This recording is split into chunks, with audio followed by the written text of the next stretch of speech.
Satish will welcome all the participants, Deepak Bolusurya ji, Jagjit ji, on behalf of Shastra CP Study Circle.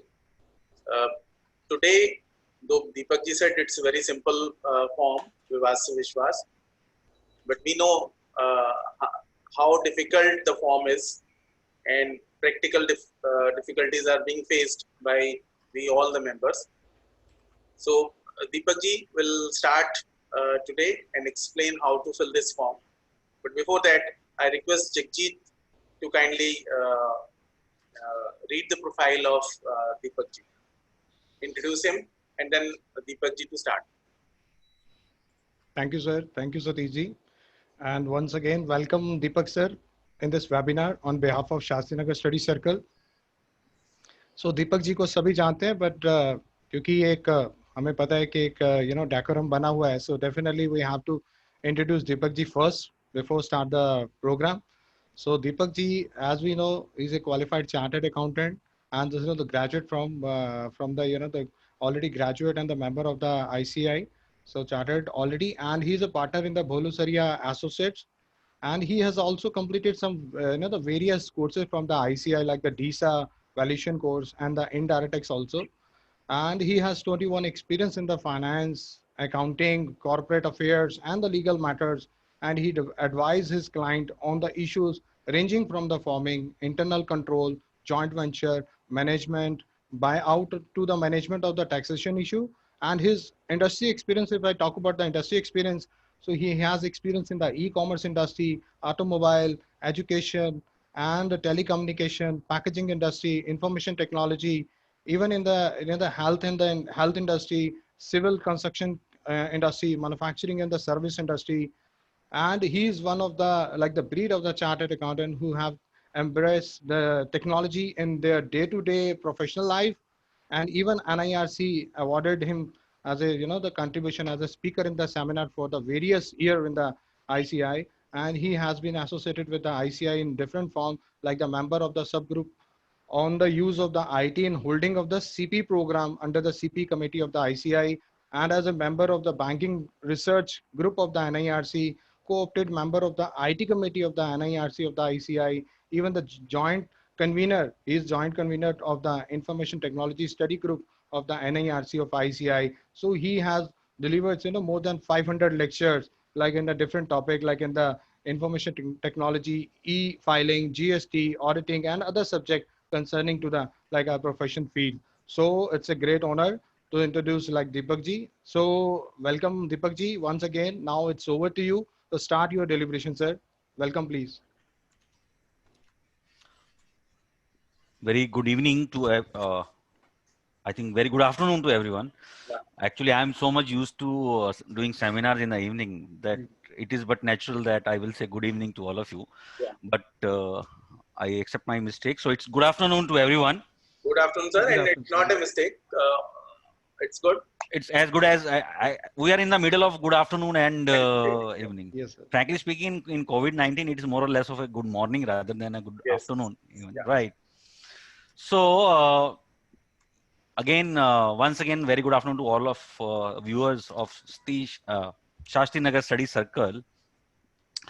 Thank you, Jagjit ji and Satish ji, for inviting me once again, this time through this virtual mode, right? So in COVID-19, this is the best mode. In fact, this mode has forced us to learn so many things.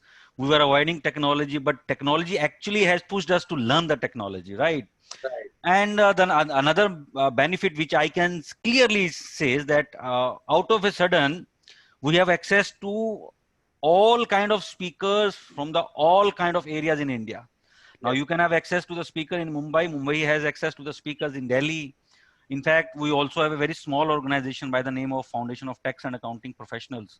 Last month, we had conducted one course on FEMA with CTC, and most of the speakers were from Mumbai, Bangalore, Hyderabad, Delhi. Even participants were from Pan India.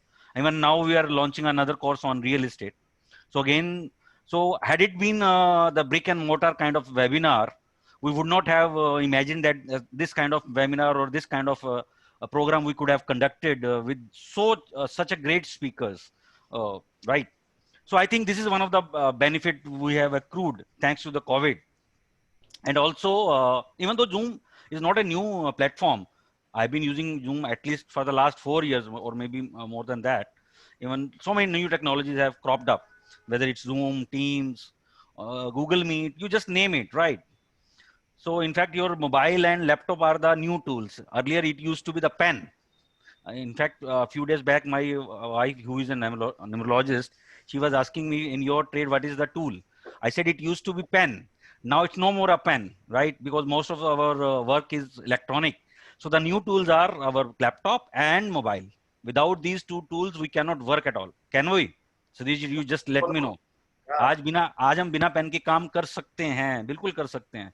शायद अब तो शायद हमारी writing भी इतनी poor हो गई क्योंकि हमें लिखने की आदत ही नहीं रही है. इनफैक्ट जब आप लिखते हो तो हाथ आपके दुखने लग जाते हैं. They act right. और हिंदी तो हम शायद भूल ही गए हैं. इंग्लिश आपकी बहुत अच्छी हो सकती है, तो हिंदी बहुत ही पुअर होती है आपके लिखने की जो है. We can always type but not write. Right. And I can see from the participation list that lot many hotshots are here. Even Rano Jain ji is also here. And we have somebody from USA also. Oh, that's great. Yeah.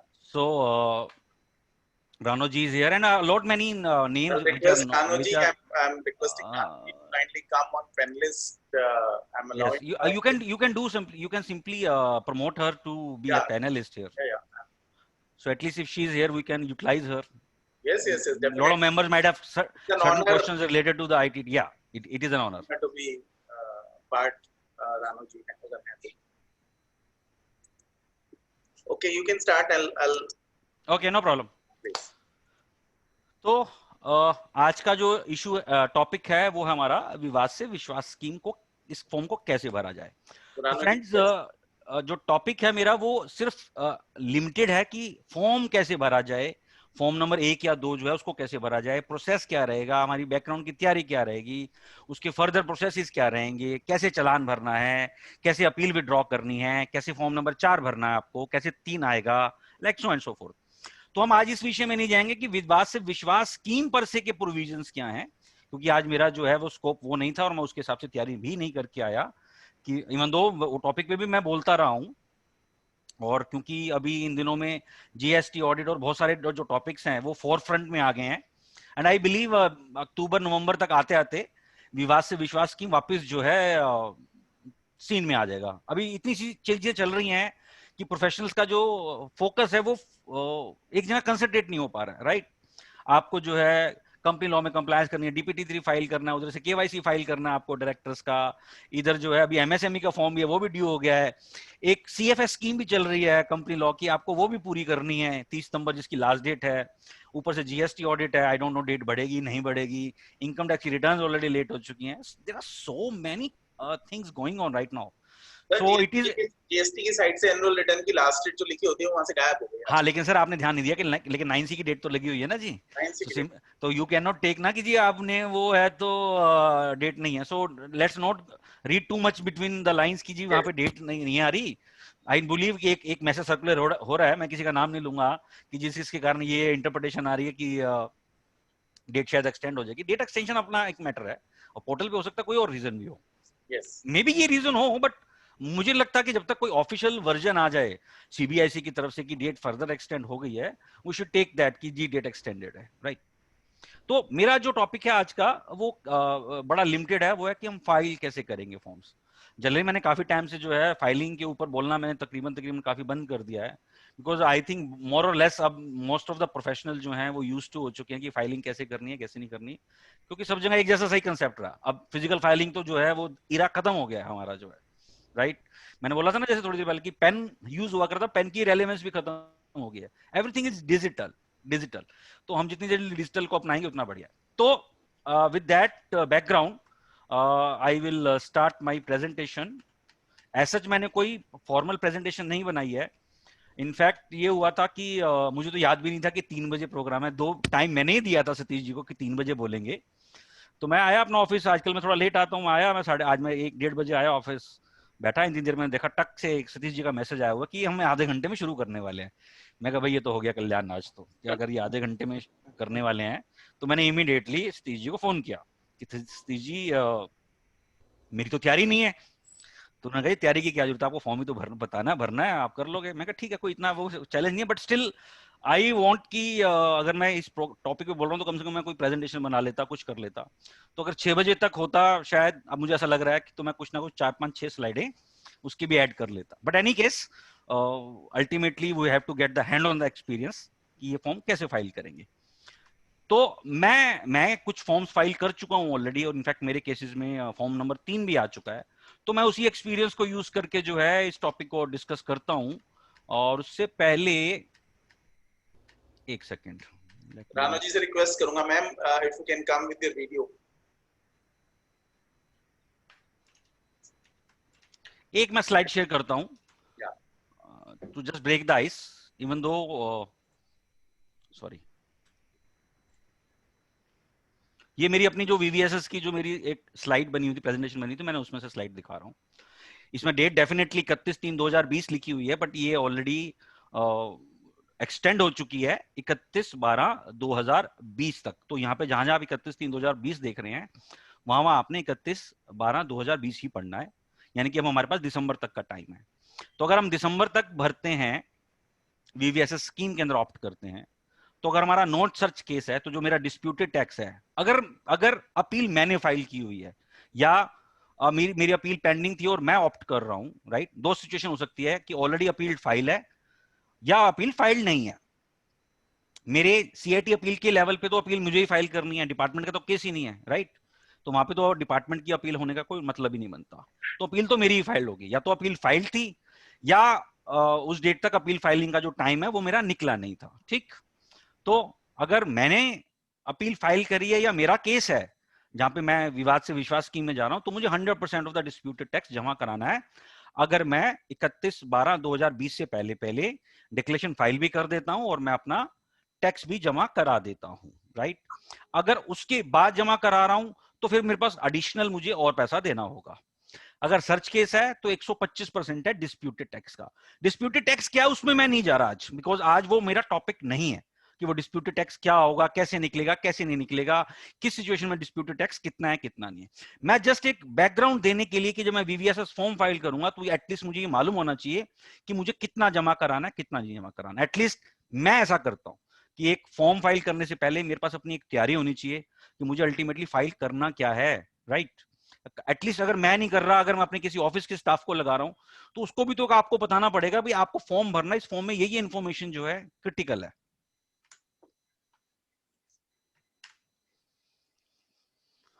अगर I think ये भी हो गया, और हाँ, और अगर आपने 31/12/2020 के बाद अगर आप टैक्स जमा करा रहे हो तो आपको जो है, ये इंटरेस्ट के केस में 25% है, और उसके बाद जमा करा रहे हो तो 30% आपको देना, बिकॉज आपका डिस्प्यूट टैक्स का भी हो सकता है, इंटरेस्ट का भी हो सकता है, पेनल्टी का भी हो सकता है, फी का भी हो सकता है।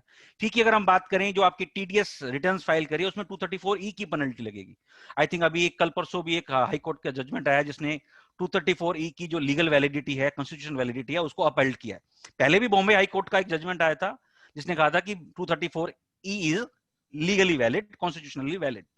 तो आपका अगर डिस्प्यूट है उसका फी को लेके, तो वो भी आप जमा करा सकते हो, बट प्रोवाइडेड आपने उसकी अपील फाइल कर रखी हो, ऑब्वियसली। अगर डिपार्टमेंट ने केस फाइल किया हुआ है या डिपार्टमेंट की तरफ से डिस्प्यूट है, तो उस केस में जो डिस्प्यूटेड टैक्स है उसका 50% का आपको वेवर है, अगर 31/12/2020 तक जमा कराते हो।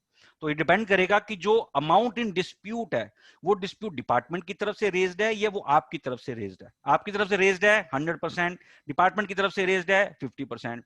डिपार्टमेंट की तरफ से पहला जो फॉरम है जहां पे डिस्प्यूट रेज होगा वो है हमारा आईटीएटी।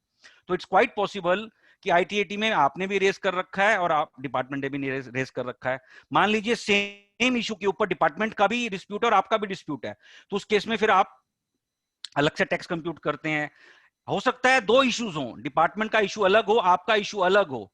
तो अगर आपका इशू है उस पर 100%, डिपार्टमेंट का इशू है उस पर 50%, तो ऐसे आपको वो पूरा बेनिफिट कंप्यूट करना पड़ेगा। तो आई am just giving you the background. चलिए, तो ये हो गया कि हमें क्या क्या कैसे कैसे करना है। अब हम आते हैं रियल एक्ट पे। तो मैं जो सबसे पहले जो केस ले रहा हूं, I think most of the cases जो है हमारे सीआईटी अपील लेवल पे ही ज्यादा रहते हैं, या हद से हद आईटीएटी पे भी ऑब्वियसली आपके हाई कोर्ट के केस भी रहेंगे, सुप्रीम कोर्ट के केस भी रहेंगे, बट अगर मैं बहुतायत देखूं तो हमारे जो मैक्सिमम केसेस हैं वो सीआईटी अपील पे ही रहते हैं। अब पहला स्टेप क्या होता है? पहला स्टेप ऑब्वियसली जब आप क्लाइंट से बात करते हो कि ये स्कीम आई हुई है, इस स्कीम का आपको बेनिफिट मिलेगा, तो सबसे पहले क्लाइंट आपसे पूछेगा ना कि मेरे को कॉस्ट क्या पड़ेगी। Am right? सबसे पहले पूछेगा ना वो कि मेरे को फटका कितने का लगेगा। यही आंसर आता है क्लाइंट से कि मेरे को फटका कितने का पड़ेगा, या मैं इसको फटका नहीं कहूंगा, मैं तो क्लाइंट को बोलता हूँ सेविंग कितने की होगी आपकी। देखो एक चीज को प्रेजेंट करने का तरीका है, राइट? उसको सेविंग हो रही है या उसको फटका लग रहा है। तो मेरा तरीका है कि मैं उसको बोलता हूं कि नहीं आपकी सेविंग होगी। तो मैं इसके लिए मैंने एक शीट तैयार करी, मैं आपको वो शीट शेयर करता हूं कि हमने शीट वो कैसे तैयार करी है, कैसे आप उसको तैयारी कर सकते हो। ये मेरे क्लाइंट को मैंने एक शीट बना के दी थी और ये शीट मैंने अल्टीमेटली सभी जगह मैंने यूज करी है। इस शीट को मैंने क्लाइंट का नाम डाला, मैंने एक शीट बनाई, एक जैसे हम बनाते हैं, जैसे प्लान बनाते हैं वैसे क्लाइंट का नाम क्या है, पैन क्या है, असेसमेंट ईयर कौन सा है, एक चार्ट ऑफ इवेंट बनाया। सबसे पहले मैंने इवेंट लिखा जी मैंने आईटीआर फाइल कब करी। ऑब्वियसली जब मैंने आईटीआर फाइल करी तो उसमें कुछ इनकम डिक्लेयर करेगी, उसमें कुछ टैक्स भी दिया होगा, कुछ इंटरेस्ट भी दिया होगा, राइट? यस। उसके बाद फिर मेरी असेसमेंट हुई 143(3) के अंदर। असेसमेंट जब हुई तो उस असेसमेंट में कोई एडिशन नहीं हुई, राइट? तो मेरी इनकम क्या कंप्यूट हुई, मेरा टैक्स कितना बना, मेरा इंटरेस्ट कितना रहा और मेरा टोटल अमाउंट कितना रहा। ऑब्वियसली पेनल्टी इसलिए यहां नहीं लिखी बिकॉज जब एडिशन ही नहीं हुई तो पेनल्टी का तो कोई मतलब ही नहीं बनता। उसके बाद मेरा केस रीअसेसमेंट में आया सेक्शन 148 के अंदर, राइट? 19/12/2019 को ये केस जो है मेरे अगेंस्ट हुआ। तो एओ ने 51 लाख, जैसे मैं एग्जांपल ले रखा है, ये सारी फिगर्स फिक्टिशियस हैं, तो एग्जांपल लिया, उसने लिखा जी 51,87,821 रुपए की उसने बना दी। अब सवाल है कि मेरा मार्जिनल अमाउंट कितना है। मैं ये मार्जिनल अमाउंट का मैंने क्यों बनाया, बिकॉज मार्जिनल अमाउंट से तो मुझे पता लगेगा मेरा अमाउंट इन डिस्प्यूट क्या है, मेरा अमाउंट इन डिस्प्यूट क्या है।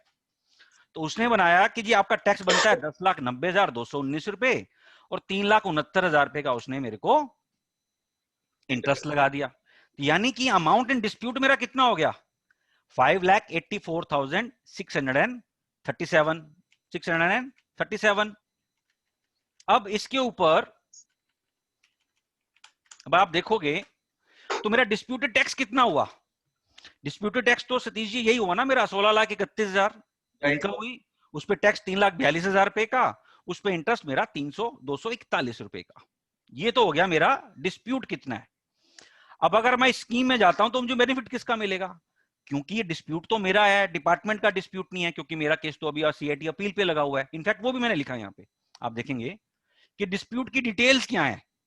आप समझ रहे हो, मैंने बेसिकली ये चार्ट ऑफ इवेंट्स बनाया है वीवीएसएस स्कीम के लिए कि भाई ओरिजिनली मैंने रिटर्न कब फाइल करी, उसके बाद जो है असेसमेंट कब हुई, उसके बाद अगर रीअसेसमेंट हुई तो वो कब हुई, अगर सीआईटी ने अपील ने अगर केस पढ़ा है तो सीआईटी अपील ने क्या किया क्या नहीं किया, आईटीएटी में गया तो आईटीएटी में कितना गया। तो आपको ये मेरे हिसाब से चार्ट बनाना चाहिए, कोई भी प्रोफेशनल है इस वीवीएस स्कीम से जाने से पहले आपको ये तैयारी करनी चाहिए, मेरा ये मानना है। आप नहीं करते हैं अप टू यू, बट ये अगर आप ऐसा बनाओगे तो कल को हमेशा ये आपको, जैसे हम कैसे ऑडिट डॉक्यूमेंट बनाते हैं, ऐसे मेरा ये वीवीएसएस का डॉक्यूमेंट है कि भाई मैंने करा क्या था। आपको हर बार तो फाइल नहीं खोलनी ना, आपको सिंपली इस डॉक्यूमेंट पे नजर मारनी है और आपको जो है दिख जाएगा। स्क्रीन शेयर्ड है ना? Yes sir, yes sir. हाँ, मेरे को लगा कि शायद स्क्रीन जो है गायब हो गई है। और ये अल्टीमेटली काम आएगा वो फॉर्म भरने के लिए। यस यस, इनफैक्ट इसी को ही यूज करके मैंने फॉर्म फाइल किया है, क्योंकि जब हम फाइल करेंगे फॉर्म, सारी की सारी इंफॉर्मेशन मैं इसी फॉर्म से ही, या जो ये जो मैंने शीट बनाई है इससे ही मैंने कैप्चर करी है।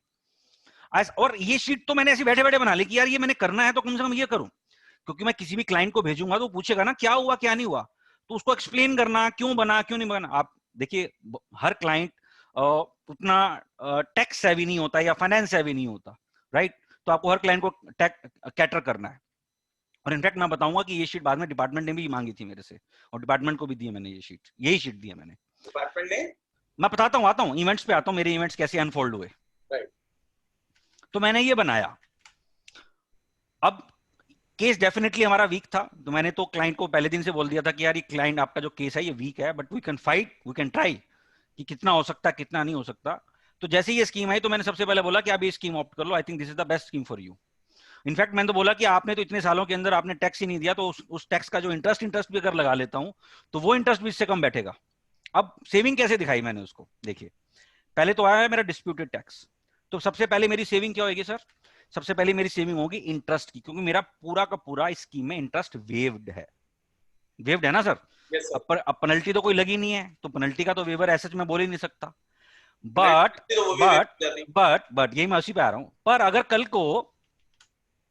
कल को ये केस अपील में भी जाता और अपील में हार जाता हूं, लेट्स से फाइनली ये केस मेरे फेवर में नहीं होता, ऑब्वियसली पेनल्टी भी लगती। Yes. तो पेनल्टी कितनी लगती? मैंने कम से कम लिखा जी, कम से कम 100% की लिखी है मैंने। अब क्योंकि मेरा केस असेसमेंट ईयर 12-13 का है, तो जी उस वक्त 271(1) हुआ करता था, राइट?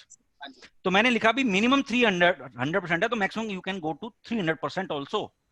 तो मिनिमम से मिनिमम जो मेरी सेविंग है वो 2,41,950 रुपए का इंटरेस्ट और 3,42,687 रुपए का पेनल्टी। तो मैंने उसको ये दिखाया कि भैया ये बच रहा है, आप 3,42 नहीं दे रहे हो, आप 5,87 जो है वो, जब आप 5,84 जो है वो सेव कर रहे हो। तो आपको क्लाइंट को सेविंग दिखानी जरूरी है रादर देन की कॉस्ट कितनी है। तो जब आप सेविंग दिखाओगे तब क्लाइंट, अगर आप चाहते हो कि वो ऑप्ट करे, आपको लगता है in your on professional opinion कि नहीं ये ऑप्ट करना चाहिए। अपील मेरी और भी बहुत सारी चल रही है, बट ऐसा नहीं कि सभी में हम विश्वास स्कीम में जा रहे हैं। बहुत सारी अपील हमें मालूम है कि हम जीत जाएंगे, it will be in our favour. In fact आपको और बताऊं, एक टैक्स प्लानिंग और भी क्या चल रही है। मान लीजिए आपकी अपील फाइल थी, अब क्योंकि कट ऑफ डेट तो है मेरी अपील के लिए, तो उस अपील फाइल थी, तो लोग क्या कर रहे हैं, अपील के सामने जा रहे हैं और उसके अगेंस्ट अपील अपनी फाइट कर रहे हैं। अगर वो अपील उनके फेवर में आ गई तो वेल एंड गुड है, नो वीवीएसएस। अगर अपील फेवर में नहीं आई तो we can always go into VVSS. आप समझ रहे हैं? क्योंकि अभी दिसंबर तक का टाइम एक्सटेंड हो गया, तो it is a beneficial for the client. Yes, तो इसलिए दोनों आपको एटलीस्ट वो प्लानिंग करनी है, पर एटलीस्ट वीवीएसएस फाइल करने से पहले मैं ये प्लान जरूर करता हूं। अब मैंने जब फॉर्म नंबर 1 और 2 फाइल किया तो उसके अगले दिन ही, या आई थिंक 2 दिन के अंदर अंदर मेरे पास आईटीओ से फोन आया कि आपने ये फलाने केस के अंदर फॉर्म नंबर 1 और 2 फाइल किया विवाद से विश्वास स्कीम में। मैंने कहा जी बिल्कुल किया है। तो उन्होंने कहा सर ऐसा है कि हमारी सारी फाइलें तो रिकॉर्ड में चली गई हैं, तो आप प्लीज हमें बता दीजिए, वो रिकॉर्ड दे दीजिए, क्या है आपके पास। मैं कहा सर 2 मिनट लो, अभी दे देता हूं। तो सबसे पहले मैंने उसको ये वाली शीट भेजी, और साथ में मैंने जो लास्ट असेसमेंट ऑर्डर, जो उसका अपना पास किया हुआ असेसमेंट ऑर्डर था, मैंने उसको वो भेज दिया। सर अगले 24 घंटे के अंदर अंदर मेरे पास जो है 3 नंबर सर्टिफिकेट आ गया था। Wow. अब वो this actually helped a lot to him. Yes, तो उसको पूरा क्लियर हो गया क्या किया क्या नहीं किया, क्या एडिशन हुई थी, क्या असेसमेंट हुई थी। तो अल्टीमेटली मैंने उसका ही तो हेल्प करा है। हेल्प क्या किया, मैं तो अपने केस के लिए हेल्प कर रहा हूं। इनफैक्ट इसमें मैं ये भी चीज ऐड कर सकता हूं कि अगर मैंने आईटीआर फाइल करी तो उसका एक्नॉलेजमेंट नंबर क्या था, अगर असेसमेंट हुई तो उसका डिन क्या था, अगर डिन अवेलेबल है तो आपके पास, या डिमांड आइडेंटिफिकेशन नंबर हो सकता है, राइट? तो आप वो भी डाल सकते हो। It's up to you how you can improve this sheet. It's only a basic sheet, you can always improve upon it. पर मेरी हम्बल सजेशन सभी प्रोफेशनल से यही है कि ऐसा एक कम से कम चार्ट जरूर बनाए, it will always help you. चलिए sir, I think Sanjeev Jain ji हैं। आई थिंक संजीव जैन जी वही हैं जिनको मैं जानता हूं। उनका आया हुआ मैसेज, जी जी please take up my query, I WhatsApp you. आप देख लीजिएगा जी हमारे, उन्होंने मेरे को व्हाट्सएप कर दिया था मॉर्निंग में। जी सर, ठीक है। आई थिंक संजीव जी ने अलग से डाल दिया है। ओके।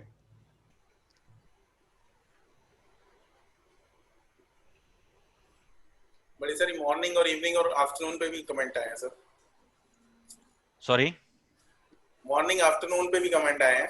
ठीक है, कोई बात नहीं। We are chartered accountants so able to justify morning, afternoon और evening, क्योंकि we work 24 hours। मैंने बताया ना सर कि मेरी तो मॉर्निंग भी होती है कभी कभी। हाँ जी। तुम्हारी मॉर्निंग इवनिंग का वैसे कोई टाइम नहीं है। चलिए सर, सबसे पहले आपने लॉगिन करना है। अगर आपका डिस्प्यूट परमानेंट अकाउंट नंबर का है, यानी कि इनकम टैक्स का है, तो आपको पैन से लॉगिन करना है। अगर आपका टीडीएस से रिलेटेड है तो आपको टैन से लॉगिन करना है, राइट? Yes, sir. तो सबसे पहले जब आप लॉग इन करेंगे माय डियर फ्रेंड्स, तो सबसे पहले आपको टॉप पे क्या नजर आएगा? ये वाला ऑप्शन है सबसे राइट हैंड साइड के अंदर, विवाद से विश्वास स्कीम। इसमें 3 ऑप्शन नजर आ रही हैं आपको। प्रिपेयर एंड सबमिट डीटीवीएसबी फॉर्म, यानी कि जो अल्टीमेटली आपने फॉर्म फाइल करना है उसकी ऑप्शन है।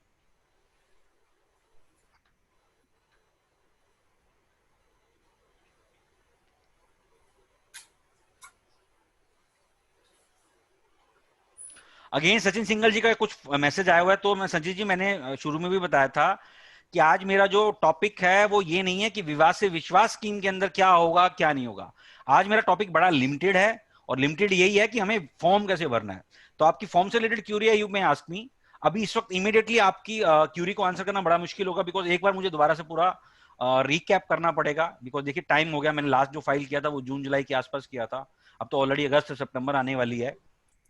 इनफैक्ट अभी ना बड़े सारे क्वेश्चंस आने लगे थे मेंबर्स के, क्योंकि मुझे लग रहा था कि ऐसा होगा, इसलिए मैंने पहले ही जो है ये डिस्क्लेमर डाल दिया शुरू के अंदर कि हो सकता है मैं आपको आंसर ना कर पाऊं इमीडिएटली। आपको फोन करने से पहले, जब ये प्रोग्राम फाइनल कर रहे थे हम, उससे पहले कई सारे फोन आने शुरू हुए थे, क्योंकि सबको ये लग रहा है कि 31 अक्टूबर जो डेट है वो टैक्स ऑडिट की है, 30 नवंबर इनकम टैक्स रिटर्न्स की है, मे बी एक्सटेंड हो जाए, दिसंबर हो जाए, तो विवाद से विश्वास कुछ हो ही नहीं पाएगा। तो मे बी 2-4-5 दिनों में जो 2-2, 3-3, 4-4 केस करने हैं अभी फाइल करके खत्म। तो मैं एक सजेस्ट ये करूंगा सतीश जी कि आप एक प्रोग्राम अलग से और कर लीजिए विवाद से विश्वास के ऊपर।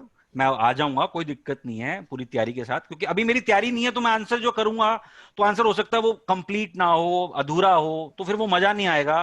Right right sir. तो आप अलग से कर लीजिए, I am available for you. आप कर लीजिए, मैं डेफिनेटली आ जाऊंगा। फिर आप जितने क्वेश्चन पूछने हैं आपने जितने मर्जी पूछिए, I will answer those. Thank you sir, thank you. तो आज इसमें 3 ऑप्शन है आपके पास। पहला तो प्रिपेयर एंड सबमिट डीटीवीएसबी फॉर्म, यानी कि एक्चुअल में जो आपने फॉर्म 1 और 2 फाइल करना है उसकी ऑप्शन। कोई ऑफलाइन टूल अवेलेबल नहीं है। दिस इज एक चीज और सर, जैसे रानो जी अवेलेबल है हमारे पास, अगर सेशन खत्म होने के बाद कुछ क्वेश्चन हम रानो जी से भी व्हाई नॉट तो कुछ क्वेरीज मेंबर्स की हम ले सकते हैं। ओपन हाउस है सर। Yes sir.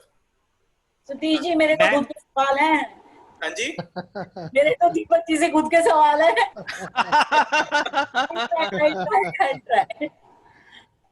तो आप सब लोग मिलके अगर हमें आंसर देंगे तो हमारे सॉल्व हो ही जाएंगे ma'am. I will try my best sir, please. Thank you. ठीक है जी।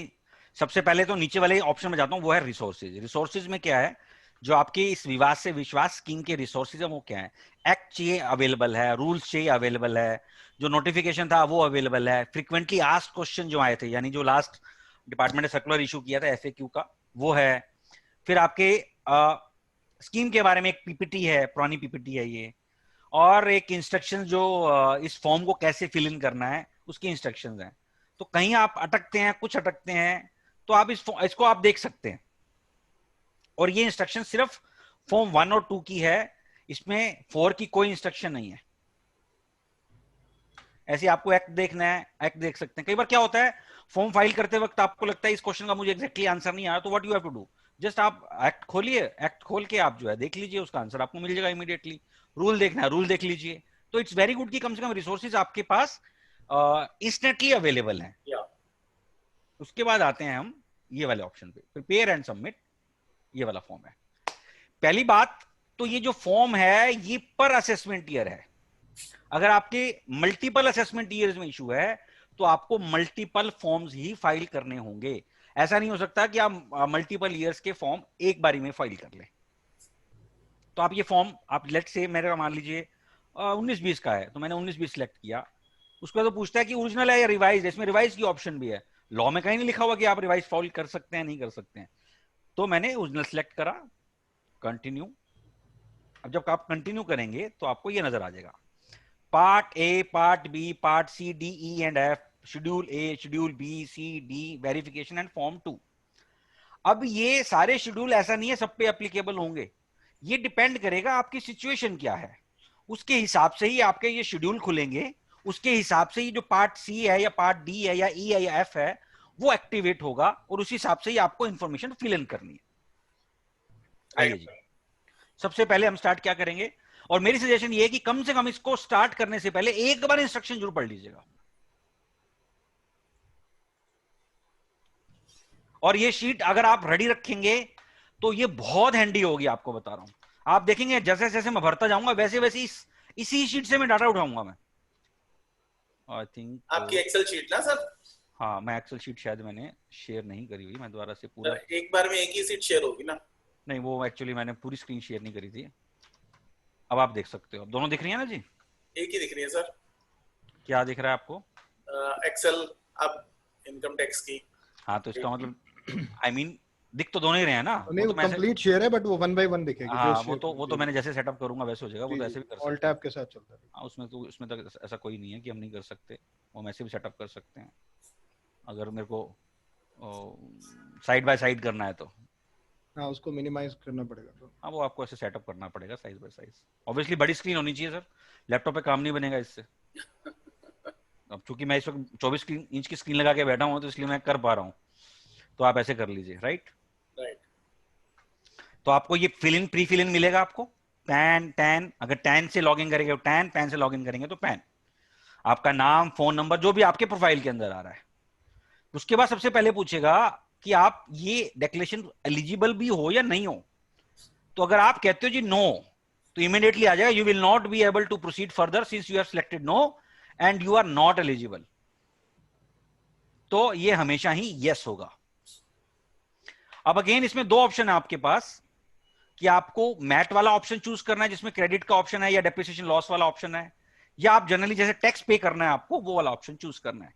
तो अगर आपने टैक्स पे करना है तो आप यस करिए, अगर आप ये लॉस वाला चूज करना चाहते हैं तो नो करिए। तो जैसे आप नो करोगे अगेन आ जाएगा please fill in schedule D. तो जब मैं नो करूंगा तभी मेरा ये शेड्यूल डी, अगर आप देखेंगे, ये एक्टिवेट होगा। अगर मैं इसको यस कर देता हूं और वापस शेड्यूल डी देखता हूं तो आप देखेंगे ये ग्रे आउट हो चुका है, ये ग्रे आउट हो चुका है। इसका मतलब ये ऑप्शन अब आपके पास अवेलेबल नहीं है।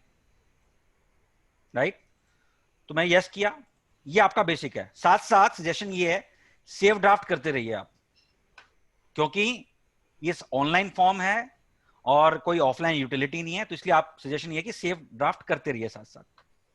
फिर आते हैं पार्ट डी।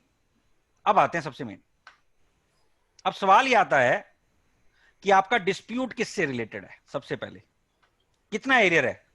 अब नेचर ऑफ एरियर क्या है, टैक्स, इंटरेस्ट, पेनल्टी और फीस। अब यहां पे वापस उसी शीट पे आते हैं। अब ये शीट वापस काम आएगी मेरे। Yes sir. राइट, अब इस शीट को देख के बताइए जी कि इसमें डिस्प्यूटेड टैक्स कितना है और डिस्प्यूटेड इंटरेस्ट कितना है। Tax 342 and interest 241। सर इसमें कोई इंटरेस्ट डिस्प्यूटेड है ही नहीं। राइट, इसमें इंटरेस्ट डिस्प्यूटेड है ही नहीं। इंटरेस्ट तो वेव हो जाएगा। ये interest is part and parcel of your tax only. तो यहाँ ये तो आपका वेवर हो गया, पेनल्टी भी वेवर हो गई है। सर इंटरेस्ट हो सकता है आपका कोई 221 का आपको कोई नोटिस आया हो, अलग से उसका इंटरेस्ट हो, वो सब हो सकते हैं इंटरेस्ट। तो यहाँ पे जो आपका इस इनकम को एडिशन करने के कारण इंटरेस्ट लगा हुआ है, ये आपका 234 ए का, बी का या सी का, ये उस इंटरेस्ट की बात कर रहा है। So it an part and parcel of your tax itself.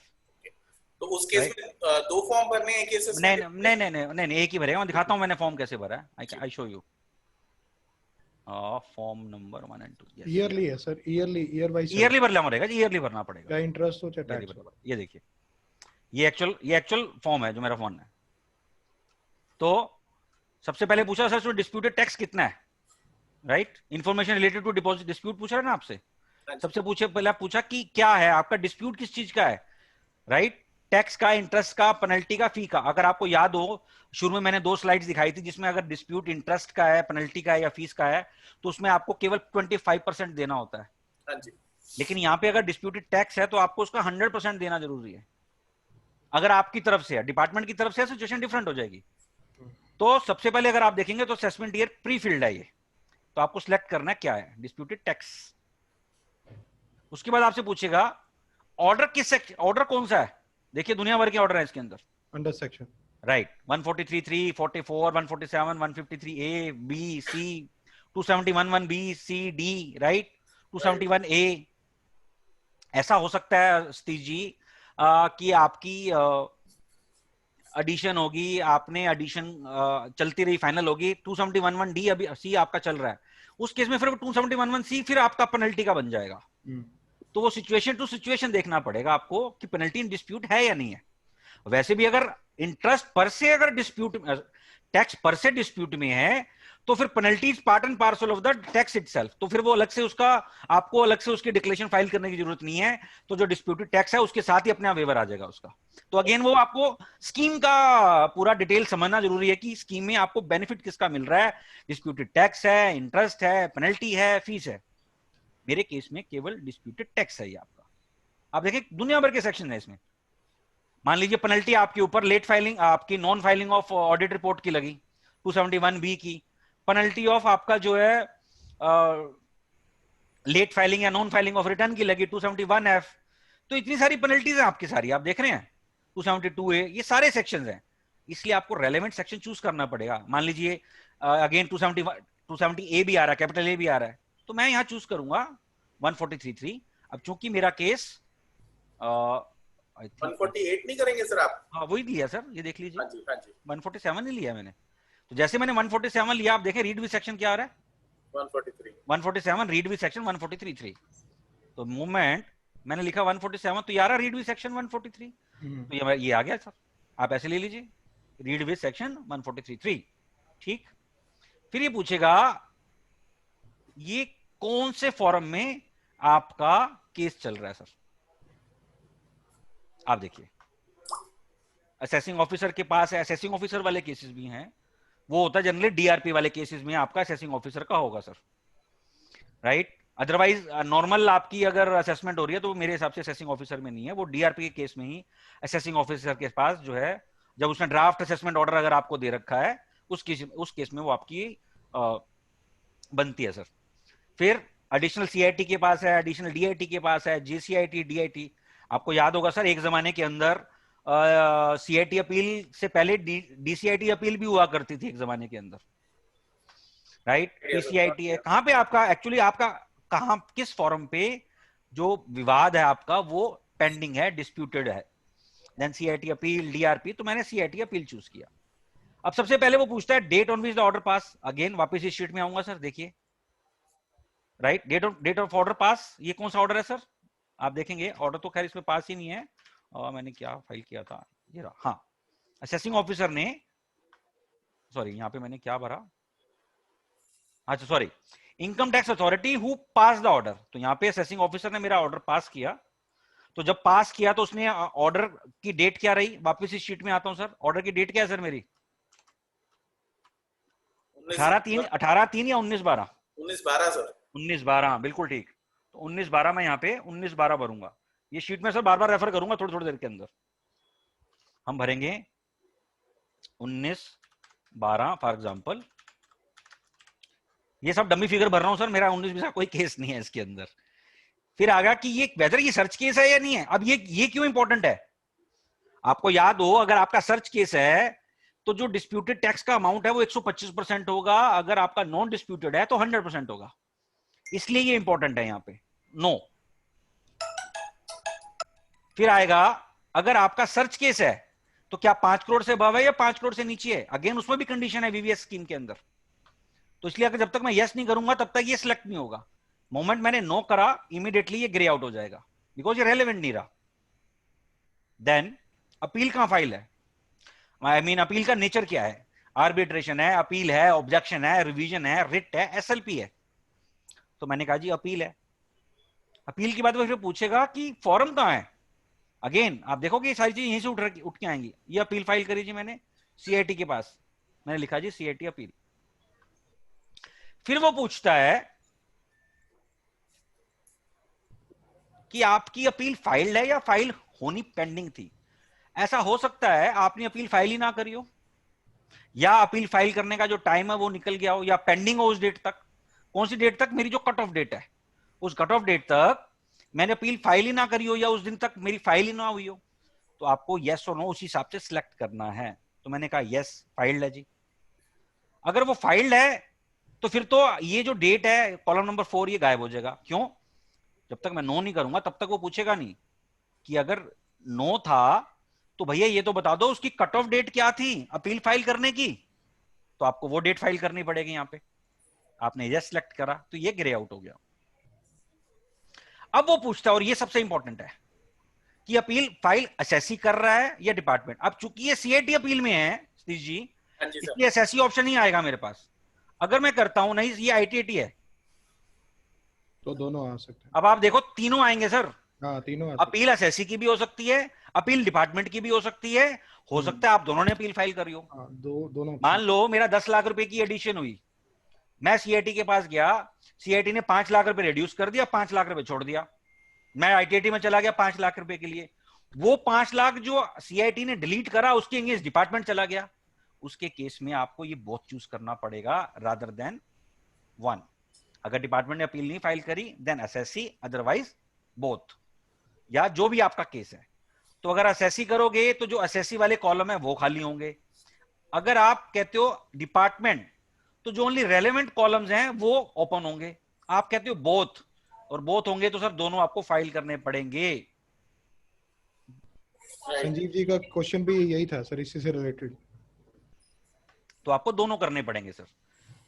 तो संजीव जी का जो क्वेश्चन था, लेट इसी मी से सी, रिलेटेड ही है उसमें। नहीं आई थिंक वो कुछ और पूछ रहे हैं।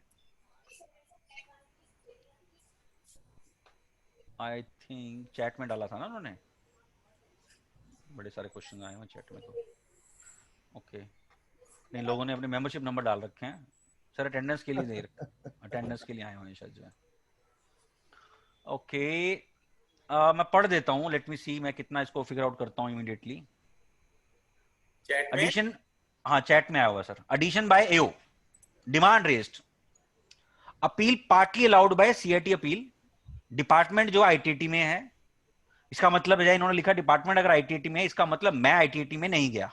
जी जी जी। अब आते हैं VSVT form, in schedule V of VTSC return income 100 rupees, addition 800 रुपए की हुई, यानी कि 900 रुपए असेस्ड इनकम हो गया। अब इसको ऐसे बनाते हैं सर, इसी शीट को यहां से लेते हैं सर। चलिए मेरे को तो देखो जब तक शीट नहीं बनेगी मैं काम नहीं कर पाता, तब तक मेरे फैक्ट्स क्लियर ना हो जाए। लेट्स से इस शीट को कॉपी कर लेते हैं, शीट से लिंकेज हो जाएगी, अच्छा लगेगा सर। राइट। एसएससी का नाम लिखते हैं जी संजीव जैन, असेसमेंट ईयर 2020-2021, सब डम्मी नंबर है जी, इवेंट डेट मालूम नहीं है, एनए लेट्स से ऐसे ले लेते हैं। चलिए यहाँ पे सीआईटी अपील, क्योंकि सीआईटी अपील भी आएंगे तो ये रेलेवेंट नहीं रहा मेरे लिए। ठीक सर आपने ये अपनी पहले वाली सेव कर रखी है ना सर? सर डोंट वरी, मैंने इसकी सारी गड़बड़ ना हो जाए। सब कुछ कॉपी है, चिंता ना करो आप सर, सब कुछ मैंने कर रखा है सर। जी जी, वर्किंग बहुत की हुई है। लेट्स से असेसमेंट ईयर कौन सा लिया, लेट्स से 31/7/2017 मैंने फाइल करा, राइट। ऑर्डर आया लेट्स से 30/12/2018 को ऑर्डर आ गया, ठीक है जी। 17 हुआ तो 16/17 का जो है अज्यूमिंग कर रहा हूँ ये टाइमली होगी। उसके बाद मैं अपील में गया, सीआईटी अपील के पास गया सर, राइट। सीआईटी अपील ने 19, यही डेट लेते हैं जी, 19/12 में। क्या फैक्ट्स हैं संजीव जी के द्वारा, रिपीट करूं मैं जरा, आप एक बार बोलेंगे sir? Return income 100 rupees, addition 800। Return, अच्छा उसके बाद एडिशन 800 तो 900 रुपए होगी जी। उसके बाद रिलीफ 700 का सीआईटी से, relief by CIT bill 700, CIT ने क्या किया, रिलीफ दिया 700 का, यानी कि फाइनली 200 रुपए की उन्होंने जो है इनकम जो है उस पे असेस कर दी, यस जी जी। Right. went to ITD against relief of मैं ये मान के चल रहा हूँ एक्चुअली ये इनकम ना होके मैं इसको टैक्स लेके चलता हूँ सर, क्योंकि इनकम मेरे लिए रेलेवेंट नहीं है, मेरे लिए टैक्स रेलेवेंट है, राइट। यस। और अज्यूम करता हूँ कि 100 रुपए पे था तो कोई इंटरेस्ट नहीं था, 900 रुपए पे था तो लेट से 400 रुपए का इंटरेस्ट हो गया, राइट। और इसको अगर मैं करूं this divide by this into this, तो लेट से 90 रुपए का इंटरेस्ट फाइनली ये हो गया जी, ठीक है, राइट, यही है ना जी? जी जी ठीक है जी। अब आते हैं, अब ये शीट वापस मुझे देखनी पड़ेगी कि मेरा मार्जिनल अमाउंट कितना था, 700 रुपए का हो गया, और finally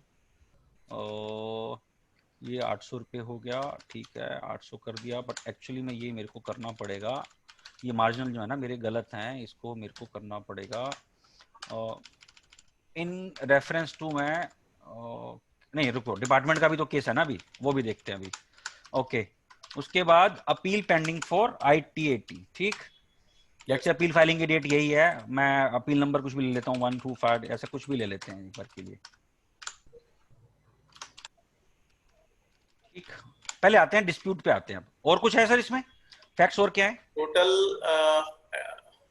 total assess 900, relief by CIT 700, fresh income 200, department एक सर रुक जाइए, आप तो मेरे से भी ज्यादा तेज भाग रहे हो। मैं ज्यादा तेज भागता हूँ, बट ठीक है कोई बात नहीं। रिलीफ नहीं हो गया। फ्रेश, अच्छा फ्रेश इनकम भी तो है सर, ये फ्रेश इनकम 200 रुपए भी तो लिखा है। हाँ जी। तो यानी कि अब ऐसे आते हैं सर, CIT ने क्या किया, 900 माइनस 700 प्लस 200 ऐसे ले रहे, ऐसे लेते हैं सर। ओरिजिनल असेस्ड उसने किया 200 रुपए, और फ्रेश इनकम मेरी 200 रुपए की होगी, राइट? यही है ना सर फैक्ट्स? Yes sir. 700 रुपए में से उसने पहले 700 की डिलीशन करी, और तो एडिशन कर दी 200 रुपए, तो अल्टीमेटली 300 आना चाहिए ना सर? नहीं सर, वो देखा 900 माइनस 700 प्लस 200, यही होना चाहिए ना सर? 400 रुपए तो आएगा ना जी जगजीत जी? हाँ जी, हाँ जी। तो गलत कहाँ है सर? 100 रुपए ITR पे दिखाया था सर एडिशन आप समझे नहीं। 100 रुपए IDR पे था, तो 800 रुपए की एडिशन हो गए, 900 रुपए हो गया ना जी? हाँ, 700 रुपए का रिलीफ। तो 900 रुपए में से 900 में से उसने 700 रुपए कम कर दिया, माइनस 700 कम कर दिया, और 200 रुपए की उसने फ्रेश इनकम ऐड कर दी, यस सर। राइट? ओके रानी, ये अगर इशू ए है, सॉरी इसको हटा देते हैं। देखिए फैक्ट्स जब तक क्लियर नहीं होंगे तब तक आगे नहीं बढ़ पाएंगे। तो अगर ये ओरिजिनल इशू ये है, ये ओरिजिनल इशू के ऊपर ये थी, फ्रेश इनकम ये मेरी बी है, राइट? तो हमारा जो इशू है वो 700 रुपए का एक होगा और 200 रुपए का एक इशू आएगा, हमें राइट? Yes sir. तो जो डिस्प्यूटेड इशू है वो क्या, या डिस्प्यूटेड टैक्स जो है वो क्या आएगा वो देखते हैं। डिस्प्यूटेड टैक्स असेसी का कितना है और डिपार्टमेंट का कितना है, राइट? यही है ना सिचुएशन सर? हाँ जी sir. Disputed tax I think assessee appeal में है, एसएससी IT80 नहीं गया SSC। नहीं गई सर। और आई थिंक संजीव जी ने हाथ भी खड़ा कर रखा है। एक बार संजीव जी से बात कर, आप बात भी कर सकते हैं। Department is in appeal. हाँ वही मैं कह रहा हूँ कि नहीं है, तो इसलिए संजीव जी को पहले संजीव जी को अलाउ करो सर। हाँ जी, अलाउ करो सर।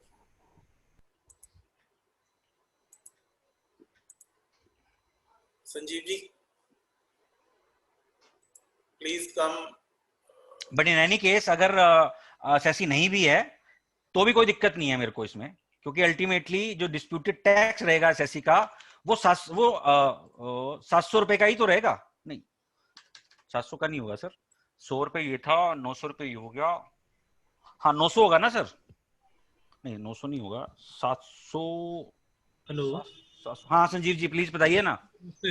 नमस्ते संजीव जी। सर 100 रुपए की मैंने ITR फाइल करी थी और एडिशन हो गई उसमें 900 रुपए की, तो 1000 रुपए का आपने 800 बताया हुआ, चलिए कोई बात नहीं, 800 ले ली सर, कोई दिक्कत नहीं। 900 रुपए कर दिया, ठीक है कोई बात नहीं। 1000 रुपए की एडिशन, मतलब 1000 रुपए का असेसमेंट हो गया इसमें। 700 रुपए CIT साहब ने छोड़ दिए। 700 रुपए CIT साहब ने छोड़ दिए, ठीक है। 300 रुपए बच गए मेरे। कितने बच गए? 300 रुपए बच गए, बिल्कुल ठीक है। 300 रुपए सर मैंने टैक्स सब कुछ पे कर दिया। हाँ हाँ, आप ऑलरेडी पे कर चुके हो। ओके 300 पे कर चुका सर। कोई बात नहीं, टैक्स ऑलरेडी पेड, ठीक है जी। CIT ने कोई फ्रेश एडिशन नहीं करी है। आपने लिखा ना एडिशन फ्रेश है, इसलिए मैंने बोला यहाँ पे। नहीं मेरे कहीं लिखने में गलती हो गई। ठीक है जी, टैक्स ऑलरेडी पेड कितना है? सारा जो 300 पे बनता था सारा पे हो गया। ठीक है जी, आपने पूरा का पूरा पे कर दिया, ठीक है जी। अब डिपार्टमेंट चला गया अपील में। हाँ 600, इसमें 800 भी चला, 900 की एडिशन हुई थी, 200 रुपए सस्टेन कर गई। हाँ तो 800 डिस्प्यूट रह गया ना जी, 700 का। तो डिपार्टमेंट 700 रुपए में चला गया ना, तो हाँ जी, आपका तो 700 रुपए का ये आपका डिस्प्यूट हो गया, ठीक है जी। जी ठीक है जी ठीक है। और 300 रुपए आप ऑलरेडी पे कर चुके हो। हाँ हाँ, वो 300 का जो फाइनल, तो आपको 350 रुपए और पे करने हैं सर।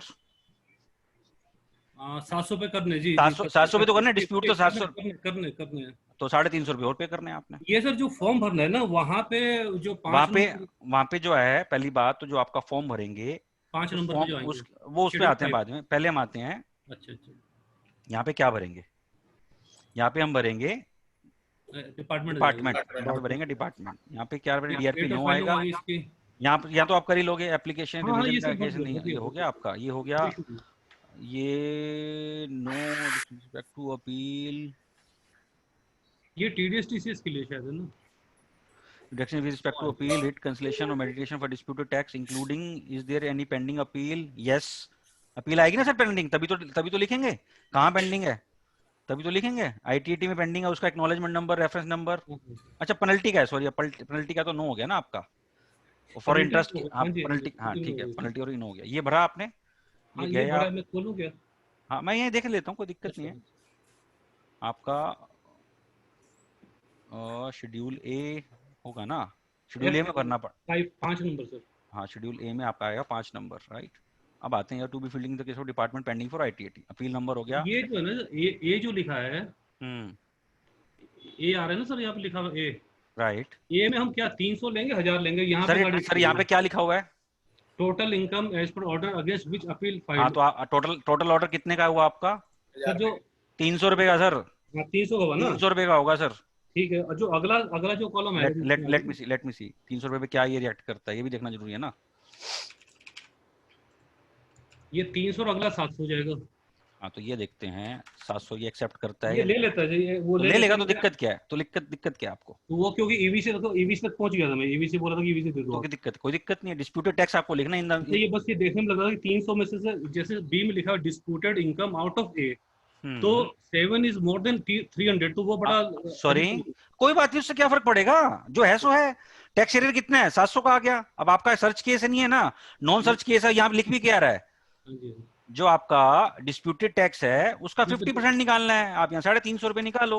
ये तो मैं बोला आपको 210 भैया, बस कोई दिक्कत ही नहीं है। 350 में 210 हुए ना, 7 के 21 30%। चलो वो तो मैंने मैंने कोई गलती नहीं, 700 का आधा तो 350 रुपए बना ना सर। ये सेकंड, फर्स्ट और सेकंड जो है ना, वो इनकम का अमाउंट आएगा, और सी में आएगा टैक्स का अमाउंट। फर्स्ट सेकंड जो है इनकम का अमाउंट है। हाँ चलो वो कोई बात नहीं, वो चलो मैं तो, क्योंकि मेरे पास इनकम का नंबर नहीं है, तो मैंने वो मेरे पास नंबर नहीं है, तो जस्ट हम सिर्फ यहाँ इशू डिस्कस करने आए हैं। जब रियल फॉर्म भरेंगे संजीव जी, तो फैक्ट्स भी रियल होंगे, उसके हिसाब से हो सकता है हम आज अभी हम कुछ भर नहीं निकाल रहा हूँ मैं अपना कुछ। अरे नहीं यहाँ कोई गलत नहीं है, कोई सही नहीं है यहाँ पे। We are just total income 5 lakh लिख लो ना सर। यस, तो इंटेंट यहाँ पे ये है कि हम फॉर्म कैसे भरें, फॉर्म के अगर इश्यूज आए तो उसको चैलेंजेस आए, उसको कैसे टेकअप करें। हम सिर्फ सी में बी का 30% हो जाएगा ना, वो जो भी है। ये मैं नहीं कह सकता, देखिए ये मैं नहीं कह सकता कि 30% हो जाएगा। देखिए हो सकता है इंडिविजुअल हो, स्लैब लग जाए मेरे पे। समझ इतना तो पढ़ा दिया आपने, थोड़ा सा ज्यादा सुन लिया। नहीं मैंने नहीं पढ़ाया सर, आप कहीं से पढ़ के आए हो संजीव।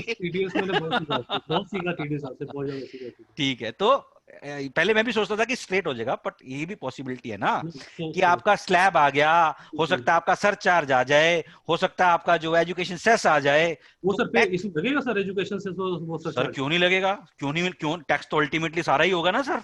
ये एक नई चीज आ गई। आप खाली बेस रेट पे कैसे कर सकते हो? नहीं सही, एक चीज नई चीज सीखी मैंने, इसलिए तो बोल रहा हूँ, आपको पूरी इनकम के ऊपर पूरा टैक्स निकालना पड़ेगा। इसलिए अगेन ये शीट काम आएगी। आप सिंपली 30% लगा के काम नहीं कर सकते, आपको ये पूरी शीट बनानी पड़ेगी। क्या मार्जिनल अमाउंट है, क्या नहीं है, कितना डिस्प्यूट टैक्स बनेगा, कितना नहीं है। इसलिए मैं आपको बोल रहा था कि इस फॉर्म को भरने से पहले ये तैयारी कर लो पहले आप कि भाई मेरे फैक्ट्स क्या हैं, क्या डिस्प्यूटेड अमाउंट है, कितना मेरे को बेनिफिट मिलेगा, कितना बेनिफिट नहीं मिलेगा। उससे क्या होगा, आपको फॉर्म भरना बहुत आसान हो जाएगा। फिर आप किसी लड़के को भी लगा सकते हो ना, वो भी कर पाएगा इसको। थोड़ी सी ट्रेनिंग तो डेफिनेटली आपको देनी ही पड़ेगी, राइट। ये है। ठीक है सर, अपने आपके वाले एग्जांपल से चलते हैं स्टार्टिंग से। ठीक है जी, कोई बात नहीं, मुझे दोबारा से फॉर्म भरना पड़ेगा आई थिंक।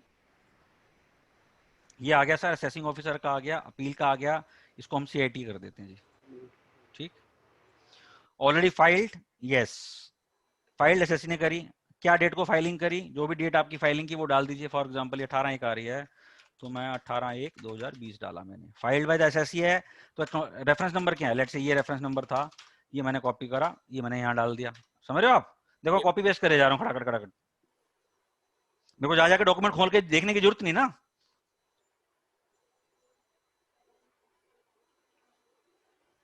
ठीक, ये हो गया, सेव ड्राफ्ट करा मैंने।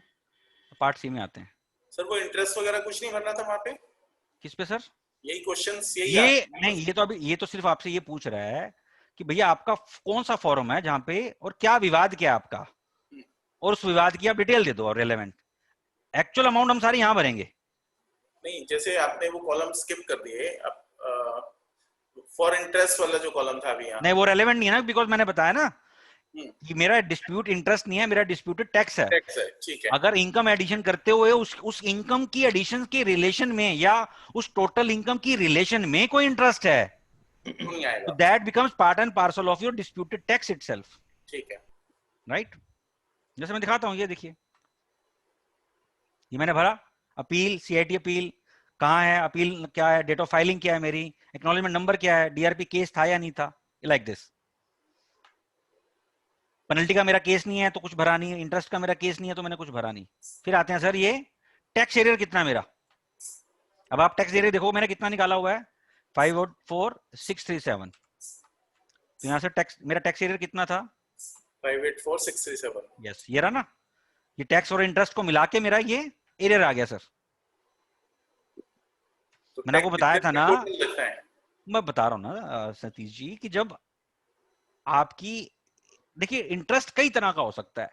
एक इंटरेस्ट है कि जैसे जैसे आपकी इनकम बढ़ रही है वैसे वैसे आपका इंटरेस्ट भी बढ़ रहा है। जैसे चोली दामन का साथ बोलते हैं ना, हाँ जी, वो वाली बात है। अगर आपका जब उसने एडिशन करी है इस ऑर्डर के अंदर, तो एडिशन करी तो सर वो सारा इंटरेस्ट रिकम्प्यूट करेगा ना, ए बी सी डी का जो भी इंटरेस्ट है। हाँ जी, हाँ जी। तो जब वो इंटरेस्ट कंप्यूट करेगा तो मेरा वो जो इंटरेस्ट है that become part and parcel of your disputed tax itself. Okay, It is not independent of the disputed tax. It's a part of the disputed tax itself. And I believe वो FAQ में ये कहीं clarify भी किया था, ये बात को जो है एक्ट में भी क्लियर है, और FAQ के थ्रू भी उन्होंने ये बात क्लैरिफाई करी थी कि ये part and parcel of the tax, disputed tax है। तो ये मेरा डिस्प्यूटेड टैक्स हो गया 584,637। ठीक है, ठीक, तो वापस आते हैं जी इस पे। अब हम आते हैं शेड्यूल्स पे। ये समराइज्ड है, यहां आपको कुछ नहीं भरना। ये सब कुछ जो है डिपेंड करेगा आपने schedule A B C D में क्या भरा है, वहां से अपने आप पिक करता चला जाएगा। तो मैं शेड्यूल ए में आया सर, आप देखोगे क्योंकि मैंने सीआईटी अपील का ऑप्शन चूज करा है तो बाकी सारे ऑप्शन ग्रे आउट हो गए हैं, मैं इनमें कुछ भर ही नहीं सकता। राइट, क्योंकि जो आप सिलेक्ट करोगे पार्ट बी में, उसके अकॉर्डिंग ही आपके सारे शेड्यूल्स खुलेंगे, ताकि गलती ना हो फॉर्म भरने के अंदर। इवन दो ये 700 350 दिखा रहा है, वो इसलिए दिखा रहा है बिकॉज संजीव जी के कहने पे अभी मैंने वो भरा था, इसलिए उसने भी पिक कर रखा है। जैसे इसमें कुछ चेंज करूंगा इमीडिएटली ये सारा ठीक हो जाएगा दोबारा से। तो वापस आते हैं जी। अब यहाँ पे क्या पूछ रहा है आपसे, अपील नंबर। तो अपील नंबर मैंने वापस लिया, 2 बार भर रहा हूं मैं, पहले भी भरा था फिर भर रहा हूं मैं। ये मैंने ये भर दिया जी। अब आता है total income as per order against which appeal is filed और टू बी फाइल्ड। तो टोटल इनकम क्या है सर, यहाँ पे क्या आएगी, कौन सी आएगी sir, 35,24,000, 35,24,000, 51,87,000, 5187। Yes.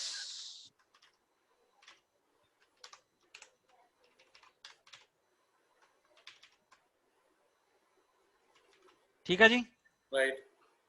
Disputed income out of a. अब डिस्प्यूटेड इनकम कौन सी है इसमें, 1663। बिल्कुल ठीक। तो 1663 को मैं उठा लूंगा, 1663531 जो भी नंबर है,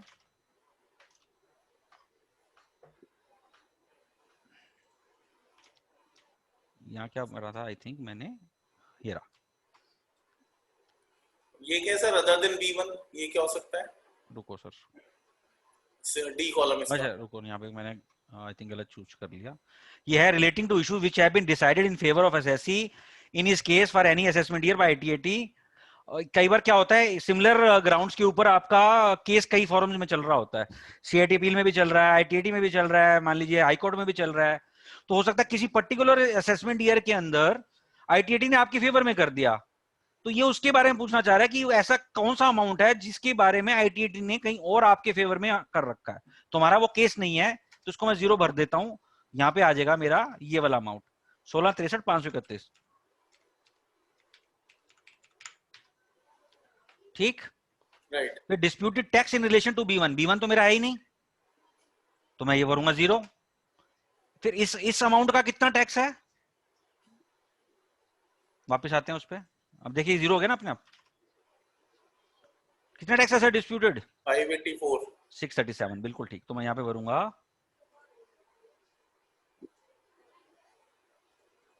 584 637। ठीक है जी। अब आते हैं tax effect of enhancement if any by CIT appeal. Enhancement तो है ही नहीं आपके, इनहेंसमेंट है ही नहीं सर। इनहेंसमेंट जनरली अगर देखिए ऑर्डर फाइनल हो गया तो फिर मैं CIT अपील के सामने रहूं, फिर तो शेड्यूल 1 एप्लीकेबल नहीं रहेगा ना। अगर आप विवाद से विश्वास स्कीम पढ़ेंगे तो उसमें यह है कि अगर मान लो CIT अपील ने कट ऑफ डेट से पहले पहले आपको नोटिस दे दिया इनहेंसमेंट का, तब ही आएगा वो। तब ही आएगा, अदरवाइज नहीं आएगा। तो वो आपको अगेन फैक्ट टू फैक्ट चलना पड़ेगा, ये आपके फैक्ट्स क्या है। इसलिए फिर मैं वापस आता हूं, सारे फैक्ट्स सर एक जगह नोट कर लीजिए आप, आपके क्या फैक्ट्स हैं। छोटे से छोटा इवेंट भी है ना, please note it down, it will always help. तो ये भी नहीं मेरा, इसको मैं छोड़ देता हूं। अब मैंने बताया ना सर कि मैंने ऐसे भरा ना इसको, अच्छा यहां पे मैंने अलग से लिख दिया। हाँ तो मेरा टैक्स एरिया ऐसे बन गया, ये 342 687 और इस पे इंटरेस्ट कितना बनता है, interest charge on disputed tax, it will become part and parcel of the disputed tax only sir. फिर मैं रिपीट कर रहा हूं। तो आपका टैक्स एरियर क्या है सर? टैक्स एरियर ये है। पेनल्टी सिर्फ तब लगूंगा अगर पेनल्टी ऑलरेडी 270(11)(C) की लगा चुका है। ओके, अगर अभी पेंडिंग है तो पेंडिंग है। कई बार क्या होता है, असेसमेंट ऑर्डर हुआ, आप अपील के पास हो, पेनल्टी का ऑर्डर आ गया। जनरली तो पेनल्टी जो है हम बोलते हैं कि भाई क्योंकि CIT अपील के पास ऑलरेडी पेनल्टी पड़ी है तो पेनल्टी केप्ट इन अबेयंस रखो। पर कई बार वो एडिशन कर देते हैं, तो अगर लगा भी दी उसने पेनल्टी तो उसका मतलब ये कि पेनल्टी फाइनल हो गई है। भैया जब टैक्स इटसेल्फ ही जो है मेरा डिस्प्यूट में है तो पेनल्टी कैसे आप जो फाइनल हो सकती है? उस केस में मैं पेनल्टी लिखूंगा, अदरवाइज यहाँ पेनल्टी लिखने की कोई जरूरत नहीं है आपको यहाँ पे। तो यहाँ पे 0 लिख दिया मैंने।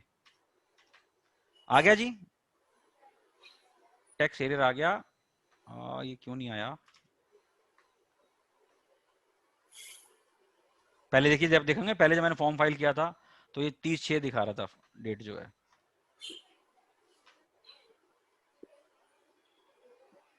ये क्यों नहीं भर रहा? 2419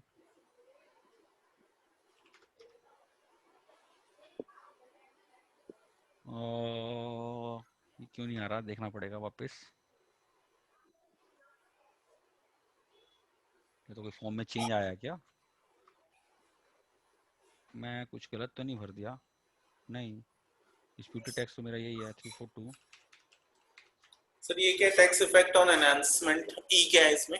मैंने बताया तो था भी आपको। अच्छा ठीक है, बता दिया था वो, राइट। पहले अगर कोई नोटिस दे दिया एनहांसमेंट का। आई थिंक एक शेड्यूल और भी था शायद जो मेरे को भरना है। हाँ ये रहा ना, जब तक मैं ये नहीं भरूंगा तब तक ये करने नहीं देगा मेरे को। ये देख रहे हो, ये शेड्यूल भी भरना है मुझे। ये रुको, नहीं ये डिस्प्यूटेड इन TDS है, ITAT है, ये मेरे काम का नहीं था। शेड्यूल C भी था मैंने,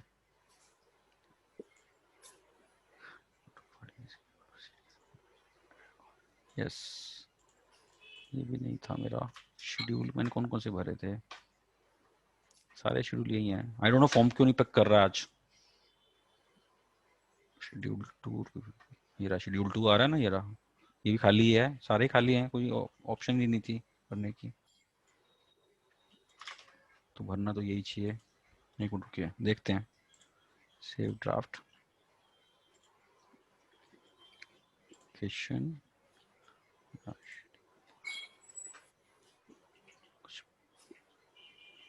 ऐसा तो नहीं नंबर मैंने गलत भर दिया हो? बिकॉज नंबर बाद वाला भरा, संजीव जी वाला जो ऐसे लिया था ना वो भरा था। नहीं हाँ वो तो बात नहीं, वो तो उसको वापस हम कर देंगे, that's not a big issue.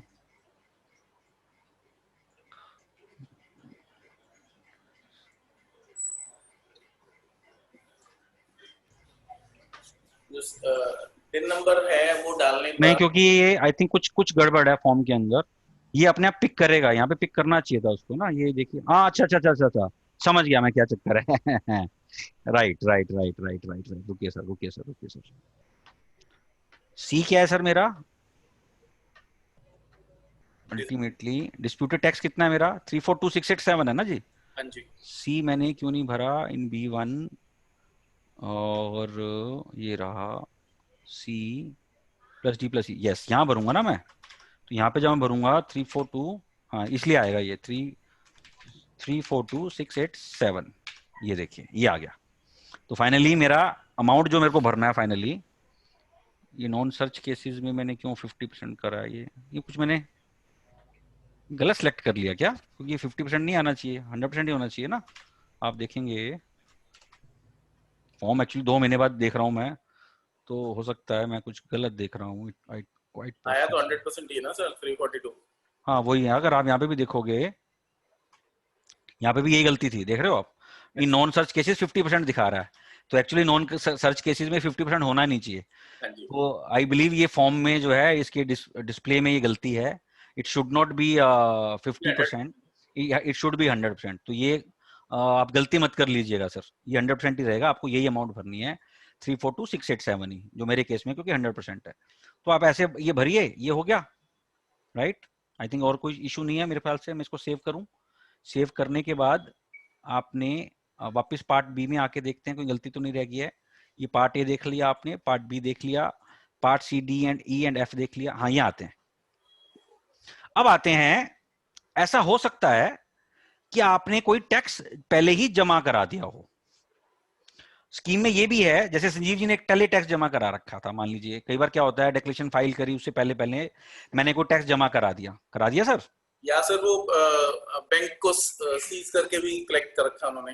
Sorry, bank yes वो भी हो सकता है। पर फिर सवाल ये आएगा, हाँ मैं उसी पे आने वाला था कि उस केस में फिर मैं BSR कोड कहां से लेके आऊं, राइट? तो ये थोड़ा सा चैलेंजिंग हो जाएगा। इसका मेरे पास इमीडिएटली कोई सोल्यूशन नहीं है। आई थिंक डिपार्टमेंट को कोई ना कोई क्लैरिफिकेशन देनी पड़ेगी। उस केस में क्या होगा, आई बिलीव शायद ऐसा होगा कि सर एक केस बैंक से लिए हुए पैसे नहीं, पर बैंक ने, सवाल है कि बैंक ने अटैचमेंट लगाई थी, बैंक ने पैसा रेमिट कर दिया था। रेमिट करा तो बैंक ने चालान जमा करा के करा या सिंपली वैसे जमा करा दिया? हमें हाउ डू वी नो? वो तो बैंक से आपको बात करनी पड़ेगी ना उस केस के अंदर। या आप अपने 26AS में जाके देखिए क्या 26AS में कोई अमाउंट जो है रिफ्लेक्ट कर रही है अमाउंट। ओके, सबसे आसान तरीका ये भी है, right? But in any case अगर मान लीजिए 26AS में नहीं रिफ्लेक्ट हो रही, तो कैसे अमाउंट आएगी यहाँ पे? वो थोड़ा चैलेंज आएगा आपका यहाँ पे कि मैं अमाउंट की डिटेल्स कैसे लाऊं जो मैं ऑलरेडी टैक्स दे चुका हूं। इट्स क्वाइट पॉसिबल ना कि मैं ऑलरेडी पेमेंट कर चुका हूं ऑलरेडी। ऐसा भी हो सकता है, ऐसा भी कर सकते हो आप चाहो तो डिक्लेरेशन फाइल करने के बाद पैसा जमा करा दो। ऐसा भी हो सकता है डिक्लेरेशन पहले, आपने डिक्लेरेशन फाइल करने से पहले ही पैसा जमा करा दिया हो। तो अगर जो भी पैसा आपने पहले जमा कराया उसकी आपको यहाँ डिटेल देनी है। अगर नहीं जमा कराया आपको यहाँ डिटेल देने की कोई जरूरत नहीं है। तो आप करो यस करोगे तो खुल जाएगा, आप करोगे नो तो नो खुल जाएगा। उसके बाद आएगा, अगर मान लीजिए फॉर एग्जाम्पल मान लीजिए मैं लिखता हूँ 0004329 मैंने ये लिखा। पेमेंट डेट लिखी मैंने जी 25/9/2020। सीरियल नंबर मैंने लिख दिया जी 2 और अमाउंट लिख दी लेट से 7 लाख रुपए की। आप देख रहे हो राइट? ये है। तो ये नेट अमाउंट मेरे क्लाइंट के केस में ऐसे ही हुआ था सर। वो असेसमेंट के टाइम पे क्लाइंट ने सेल्फ असेसमेंट जमा करवा दिया था, राइट, बट असेसिंग ऑफिसर ने ऑर्डर बनाते समय उसको कंसिडर ही नहीं किया। तो वो बाद में फिर हमने इसको इसमें जाके विवाद से तो हाँ, तो आप वो चलान आप यहाँ डाल दीजिए सर। हाँ जी सर, वहाँ वो चलान आप यहाँ डाल दीजिए सर जी। ठीक है जी, ये हो जाएगा सर। ऐसे करके जो है उसके साथ रिफंड थोड़ी आएगा। रिफंड आपको, रिफंड अपने आप नहीं आएगा सर, रिफंड के लिए तो जाना पड़ेगा आपको जो है। नहीं, मतलब एलिजिबल है रिफंड? बिल्कुल एलिजिबल है सर। हाँ, बिल्कुल एलिजिबल है, बिल्कुल एलिजिबल है सर स्कीम के अंदर। तो आपने इंटरेस्ट के साथ जमा करा दिया था और वो इंटरेस्ट माफ हो गया, वो आपका आ जाएगा। वो ठीक है, वो ठीक है, इट्स क्वाइट पॉसिबल। आप ऐसे भर सकते हो इसको आप जो है। उसमें कुछ ऐसा भी था ना, अगर आपने एक्सेस जमा करा दिया तो वापस नहीं आएगा स्कीम में था सर? वो मुझे एग्जैक्ट देखना पड़ेगा, बट मेरे हिसाब से प्रोविजन है, आप वापस अपना टैक्स वापस ले सकते हो अमाउंट का। Still I have to check, मैंने आपको बोला ना सर, आज मेरे से अगर आप पूछोगे वीवीएसएस के ऊपर पर्टिकुलर क्वेश्चंस क्या हैं, तो शायद मैं आपको आंसर ना कर पाऊं इमीडिएटली जो है, क्योंकि आज ऑब्जेक्टिव जो था वो सिर्फ था कि मैं इस रिटर्न को कैसे भरूं।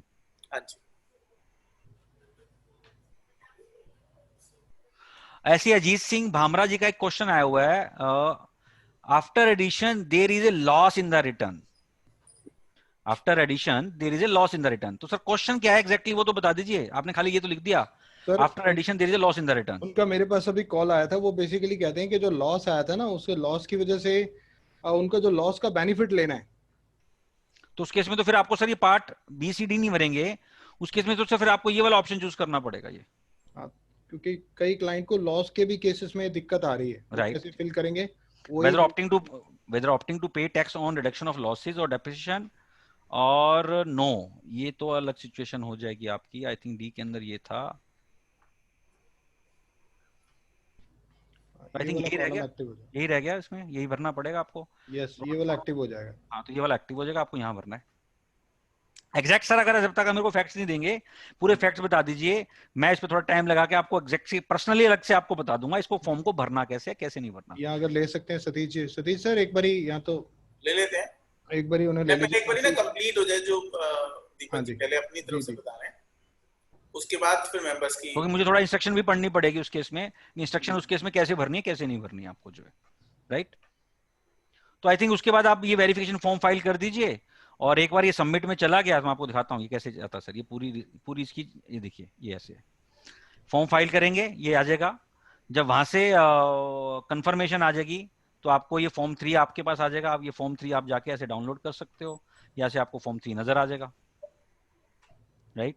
जब ये सर्टिफिकेट आपको इश्यू हो गया, एज पर लॉ आपका डीम्ड विड्रॉल हो जाएगा as far as CIT appeal is concerned और आईटीएटी अपील इज कंसर्न्ड।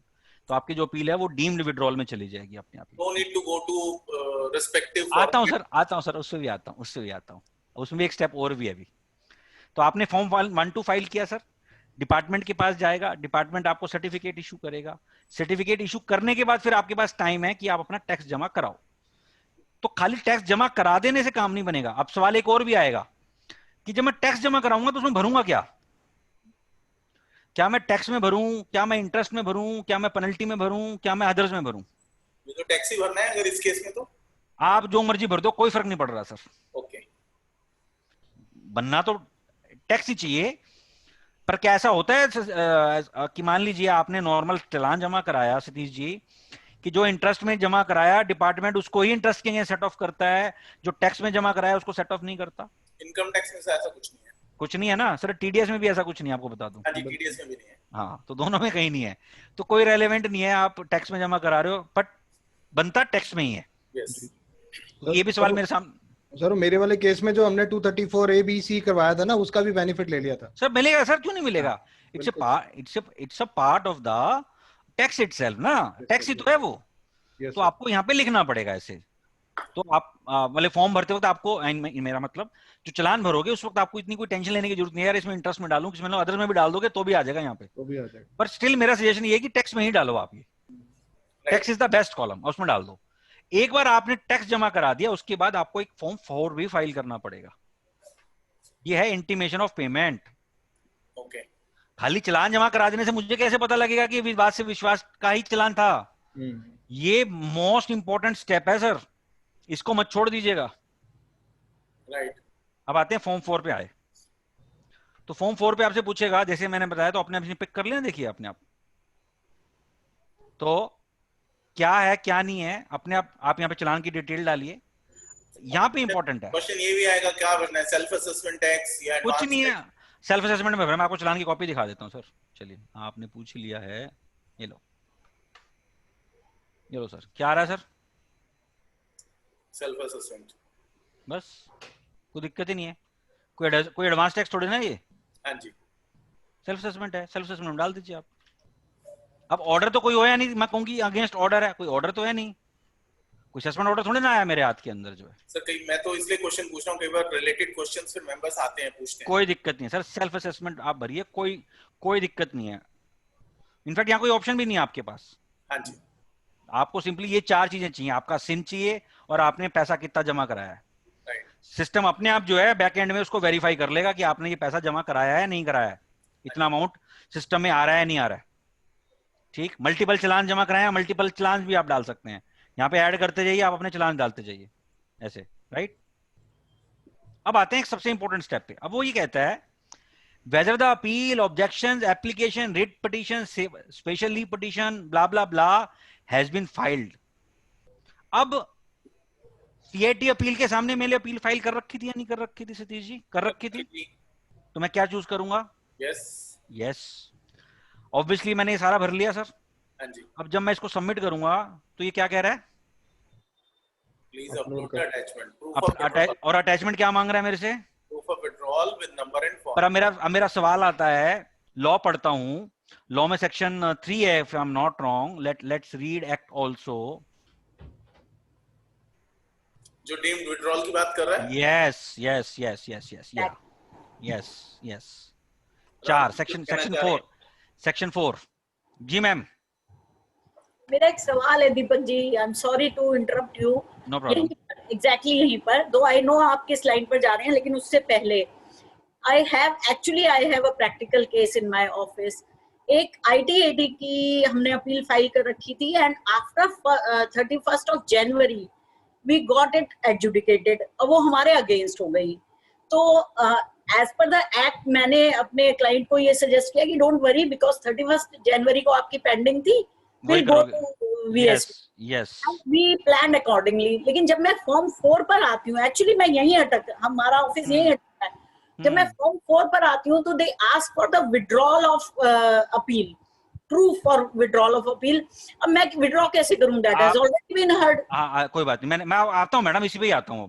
मैंने क्या किया, आपका सिचुएशन भी मेरे जैसा सही है लेकिन आपका थोड़ा डिफरेंट है थोड़ा सा। अब आते हैं हम इसके अंदर। अब लॉ ये कहता है upon filing the declaration any appeal pending before the ITAT or commissioner in respect of the disputed income or disputed interest or disputed penalty and blah blah blah shall be deemed to have been withdrawn from the date on which the certificate under so and so is issued by the designated authority. Am I right? Yes sir. Right. अब मेरे case में ये तो deemed withdrawal होनी चाहिए थी, deemed होनी चाहिए थी। तो मैं कैसे अब करूं? तो मैंने इसका प्रैक्टिकली क्या किया, मुझे मैंने एक चिट्ठी बनाई सर। ये मैंने चिट्ठी बनाई, किसको भेजी sir? Commissioner of income tax appeal. मैंने इसमें वर्ड क्या लिखा है? Intimation of deemed withdrawal. Yes, intimation कर रहा हूं जी, मैं विड्रॉ नहीं कर रहा, I am just intimating you. Intimation of deemed withdrawal of appeal in accordance with section 42 of the DNC। So मैंने पहले कहा sir as per this provision if any declaration is pending, appeal is pending before CIT appeal and form number 3 has been issued, then it is a deemed withdrawal. फिर मैंने लिखा कि मेरे client ने सो and so date को ये appeal file करी और इसके ऊपर जो है मिस्टर निरंजन कॉलेज जो PCIT है गुड़गांव ने, उन्होंने ऑलरेडी एक मेरे को फॉर्म 3 दे दिया और मैंने ये भी लिख दिया कि हमने ये टैक्स भी जमा करा दिया। तो in view of the aforesaid provision of the act, appeal is deemed to be withdrawn with effect from 10th of July. This is for your information and record please. ये मैंने चिट्ठी बनाई, स्पीड पोस्ट करा के मैंने CIT appeal को भेज दी और मैंने क्या किया, उस इंटीमेशन को इसके साथ चिपका दिया, अटैच कर दिया। एक और ऑप्शन भी है मैडम इसके अंदर, एक इसमें ऑप्शन भी है, NA की भी है। पर अब सवाल एक और आता है, अब यहाँ पे 3 ऑप्शन आ गई, yes, no and not applicable. जो सबसे रेलेवेंट है वो है यस, नो तो बनता ही नहीं है, but at the same time ये कहता है जी please select NA if not filed. यानी कि एक तरफ नो की बात भी कर रहा है और एक तरफ कह रहा है नॉट एप्लीकेबल। तो मैं यहाँ के कंफ्यूज हो गया, तो इसलिए फिर मैंने प्रैक्टिकल ये करा कि मैंने ये चिट्ठी भेजी, ये वाली ये चिट्ठी भेजी और इस चिट्ठी को मैंने इस फॉर्म के साथ लगा के खत्म कर दिया मामला सर, बात खत्म। इसके बाद कोई फर्दर मेरे केस में Deepak ji I can not file this letter also because my appeal has already been heard after 31st January of course. अच्छा, एक और कहता हूं मैडम, उसके बाद मेरा स्टेप और भी हुआ। ये जब मैंने फाइल करा तो मेरे पास ये इंटीमेशन लेटर आ गई अपील से, उन्होंने ये भी भेजा मेरे को, उन्होंने इसका DIN जनरेट करा और मेरे पास क्या आया sir, What is this? In the office of commissioner so and so appellate order and ground of decision. तो उन्होंने अपनी तरफ से एक ऑर्डर भी पास कर दिया। क्या पास करा? This appeal has been filed against assessment order so and so. Madam I don't know, आप में से ज्यादा, आप तो खैर एक्स आईटीटी मेंबर रह चुकी हैं, क्या ऐसा नहीं हो सकता? क्योंकि देखिए लॉ ये कहता है कि अगर आपने डिक्लेरेशन फाइल कर दी है तो it will be a deemed withdrawal, right? Yes exactly, law says that, right. तो क्या हम नहीं ले रहा ना, क्या मैं आईटीएटी के सामने जाके कह सकता हूं क्योंकि ये मैंने डिक्लेरेशन फाइल कर दिया है और मेरे को ये बेनिफिट अवेलेबल था उस डेट के अंदर, तो प्लीज आप अपना जो ऑर्डर है वो रेक्टिफाई कर दो based on so and fact? I don't know, you tell me whether I am going in the right direction और नॉट। I don't know, मेरे हिसाब से तो नहीं, because ITAT does not have power. What will they say? कि is it a mistake apparent from record? We are recalling our order. आप बताइए ना, आप बताइए, ऑर्डर तो अपने आप में, ऑर्डर तो I don't think they can do it. मेरे हिसाब से तो ऑर्डर तो अपने आप में लॉ में नॉन एस्ट हो गया ना। The moment I have filed form number 1 and 2 and declaration has also been issued or the certificate has also been issued to me in form number 3, isn't it that order has become non-est? But the point is कि there is some amount of malafide is appearing, because I got the appeal heard after. I don't think so कि इसमें कहीं malafide है। Law ने मेरे को एक benefit दिया, I'm availing that. Where is the malafide?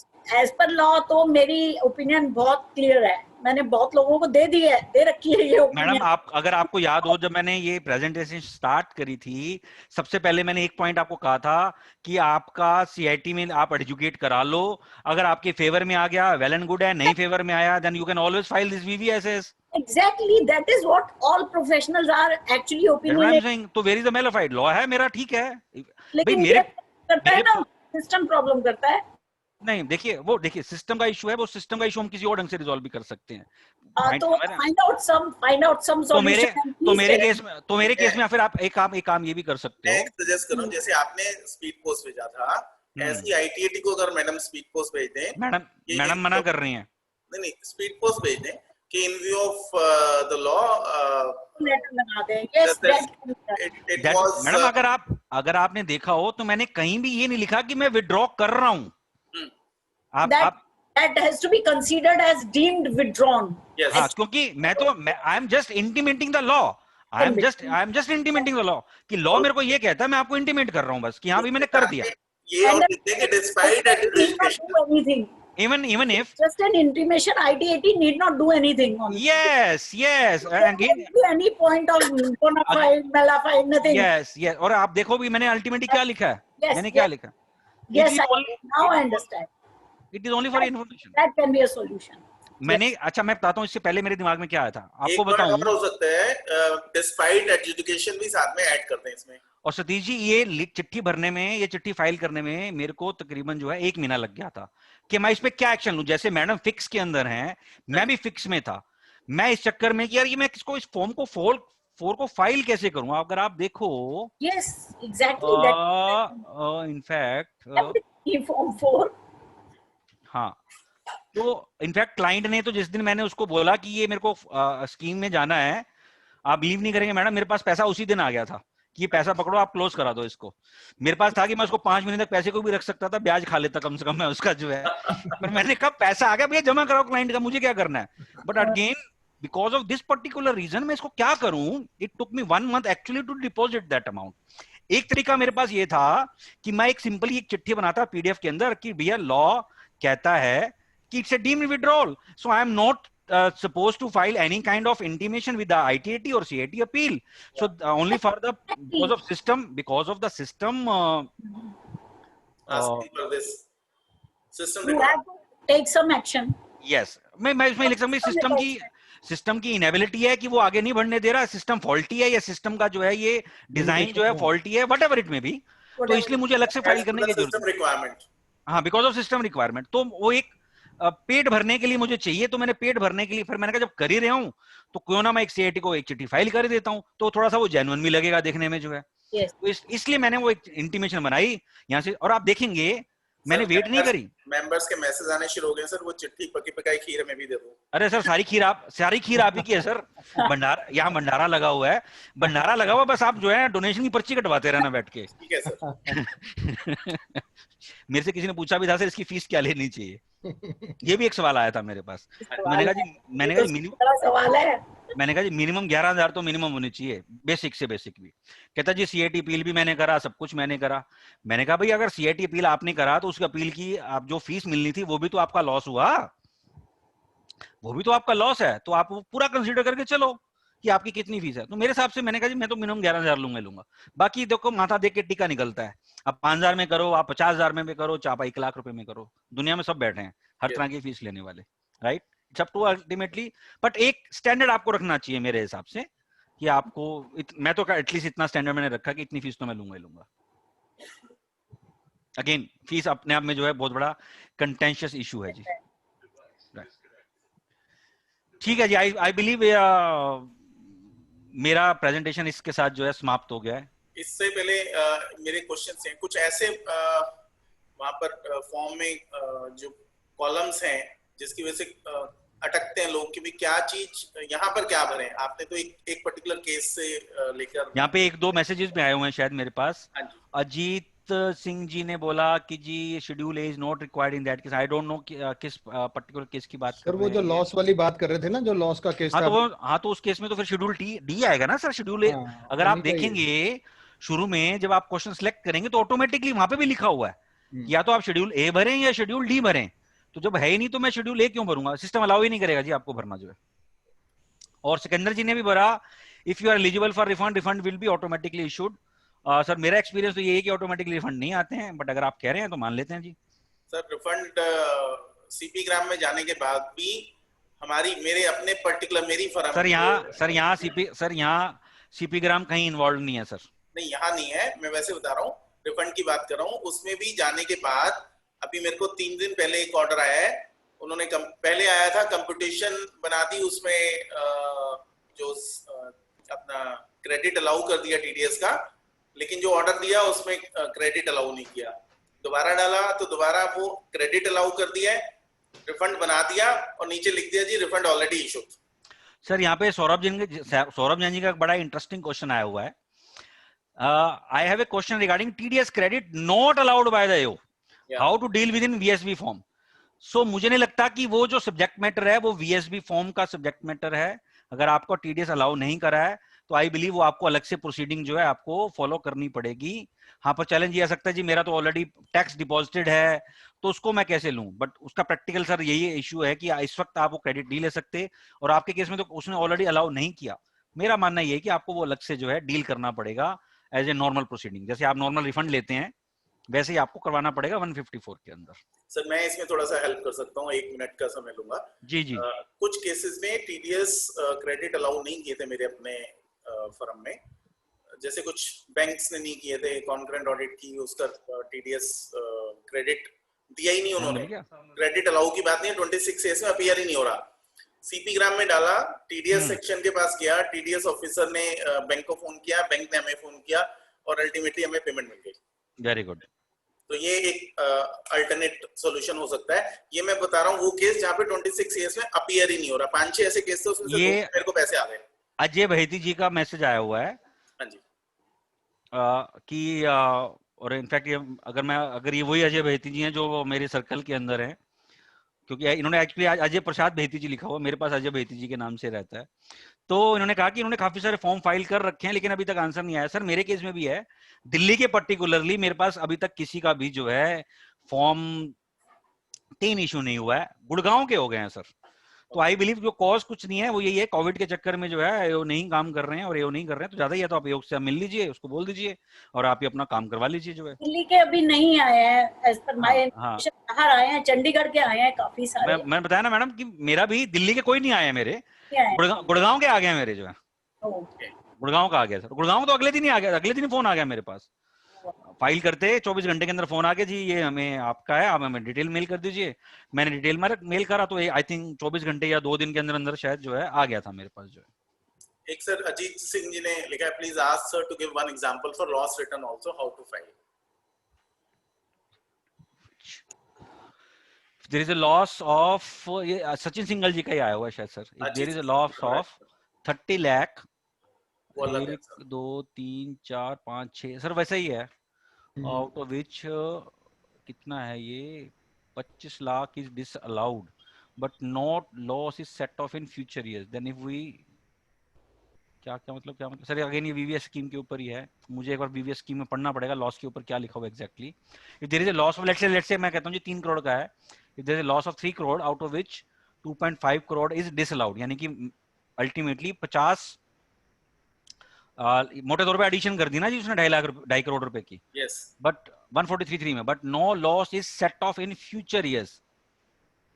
ये मेरे को यहाँ थोड़ा क्लियर नहीं हुआ सचिन जी कि यहाँ क्या कहना चाह रहे हो। देन इफ विवाद की जो आगे कर सेट ऑफ नहीं हुआ, मतलब कैरी फॉरवर्ड चल रहा है, अभी भी एडजस्ट नहीं हुआ, ये कहना चाह रहे हैं।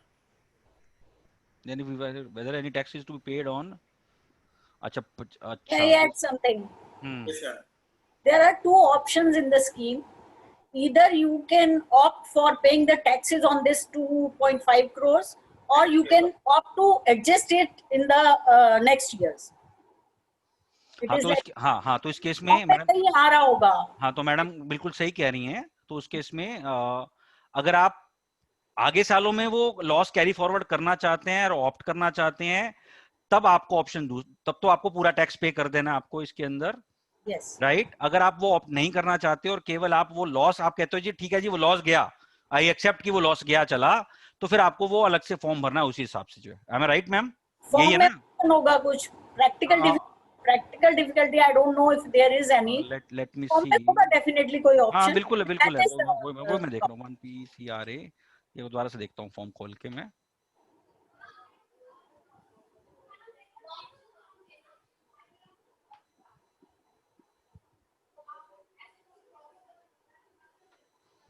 पार्ट ए में गया मैं, ये मैंने चूज किया, शेयर नहीं है सर, इसमें लिखा हुआ है देखिए स्क्रीन शेयर नहीं है सर। अच्छा वो मैं कर रहा हूँ जी।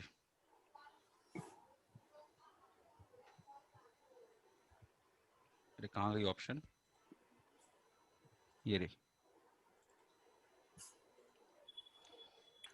राइट ये आ रहा है। इफ ऑप्टिंग टू पे tax on reduction in losses और डेप्रिसिएशन, अगर मैं टैक्सेस ऑप्ट नहीं कर रहा तो उस केस में मेरे को फिर नो सिलेक्ट करना है। The moment I select no, आपको शेड्यूल डी भरना पड़ेगा, राइट।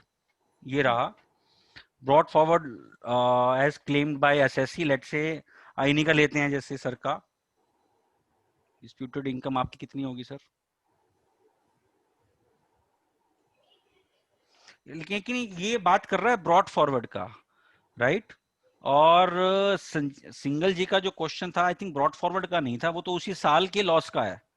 तो स्कीम तो जो है लॉ ने तो आई थिंक ब्रॉट फॉरवर्ड के लॉस के ऊपर ही दिया ना मैडम, आई एम राइट?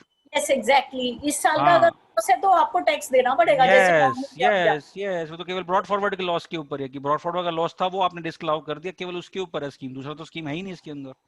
तो अगर आपका उसी साल का अगर आपकी एडिशन करके आपका लॉस कम किया या ज्यादा कम किया तो नॉर्मल जैसे चल रहा है, आपको टैक्स ही देना पड़ेगा, नॉर्मल में ही जाना पड़ेगा आपको उसके अंदर। तो इसलिए ना कई बार क्या होता है कि इमीडिएटली आप जब तक वो फैक्ट को पूरी तरह एनालिसिस नहीं कर लेते और लॉ की लैंग्वेज को ढंग से समझ लेते, आप कई बार आंसर नहीं कर पाते हो। तो मेरे हाँ तो इसमें तो केवल ब्रॉड फॉरवर्ड लॉस की बात हो रही है स्कीम के अंदर, एंड आई बिलीव एक्ट भी पढ़ लेते हैं, एक्ट में क्या लिखा है इमीडिएटली।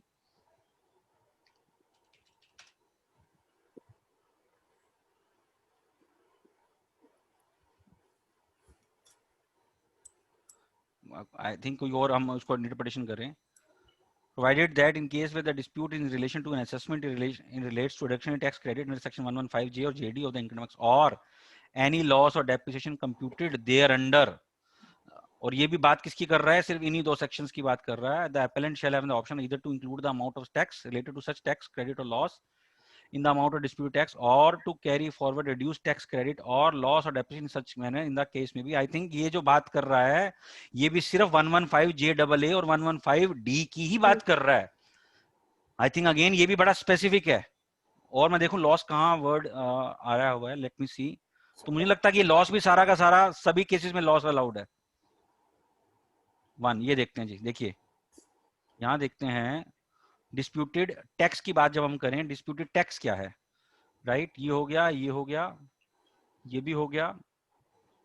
ये कह रहा है again, where the dispute is in relation to an assessment related to tax credit under section 115JAA or 115JD or any loss or depreciation computed thereunder. Thereunder का मतलब क्या हुआ जी? 115JAA और yes, मेरे साथ मैडम आपकी भी इंटरप्रिटेशन यही बनती है या आप डिफरेंस रखते हैं यहाँ पे? Thereunder means the sections given earlier. Yes, ये भी मेरा भी ये मानना है, क्योंकि अगर मैं गलत नहीं हूं तो ये शायद मैट के सेक्शंस हैं पुराने, 115JAA और 115JD, और मैट के अंदर हमारे पास जनरली ऑप्शन होती है कि आप टैक्स क्रेडिट और brought losses whichever is less का जो है वो कंसेप्ट रहता है, उसको आप कैरी फॉरवर्ड कर सकते हो। तो आई बिलीव ये सिर्फ उसकी बात कर रहा है, एनी लॉस और डेप्रिसिएशन कंप्यूटेड देयर अंडर, ये केवल उसकी बात कर रहा है। आप उस केस में ही ऑप्ट कर सकते हो, नॉर्मल ब्रॉड फॉरवर्ड लॉस या नॉर्मल आपके जो लॉसेज हैं उसके बारे में इसका कोई जिक्र नहीं है, तो आई थिंक उस केस में आपको फिर टैक्स ही जमा कराना पड़ेगा, कोई ऑप्शन नहीं है आपके पास। एनी अदर क्वेश्चन सर, और any other redirect question on this? एक क्वेश्चन अंकित गर्ग जी का आया हुआ है, ITAT has rolled back to CIT appeal for re-hearing of a case. Sorry, एक करके sir. ITAT has rolled back to CIT appeal. ITAT ने roll back कर दिया CIT appeal के लिए for re-hearing the case. Re-hearing the case. And then now it is pending with CIT appeal or ITAT while filing form. Ranu ji answer दे पाएंगी। Set aside matter का तो FAQs में बहुत क्लियरली इसमें मेंशन्ड है, so that will be considered as pending. जाइए विवाद से विश्वास में, कोई टेंशन नहीं है। नहीं, सवाल उनका ये है मैडम कि ये अपील CIT के सामने पेंडिंग है या ये ITAT के सामने pending? I think let me see इस पे FAQ मैंने अपनी प्रेजेंटेशन में शायद FAQ में डाल रखा था, ये let me see. Depends on the date of the CIT appeals order. अगर ITAT ने वापस भेजा है तो it goes back to the date on which the CIT appeals has adjudicated the earlier in the first round. So it will be applicable. No, that means you are pending with the CIT appeals as on date, or on 31st January also. Okay. You may be pending. In any case, it hardly matters. You can go to विवाद से विश्वास and जो भी है वो तो same है, rules तो सेम है, चाहे ITAT में पेंडिंग हो चाहे CIT अपील्स पे पेंडिंग हो, the matter is pending adjudication. वो अब ये पूछना चाह रहे हैं CIT हमने फॉर्म में क्या लिखूं, CIT अपील में पेंडिंग है या ITAT में pending? I think CIT appeal pending लिखना पड़ेगा। CIT अपील्स पर पेंडिंग है definitely, because ITAT has sent it back to the CIT appeals. खैर मैं इस पे भी आंसर नहीं करना चाहूंगा because I may have a difference of opinion on this particular issue कि किस फॉरम पे है, बट एटलीस्ट मैं अभी इस पे कोई आंसर नहीं करना चाहूंगा। It hardly matters ना किसी हाँ, that's okay, that is okay, definitely आप विश्वास से विवाद का आप बेनिफिट ले सकते हो, no doubt about it। और मैं एक बार ITAT में अपीयर हो रहा था उन दिनों में, तो मैंने देखा जितने भी केसेस थे उस दिन सारे के सारे रोल बैक किए थे उन्होंने, बेंच मेंबर ने। That is the easiest way to adjudicate.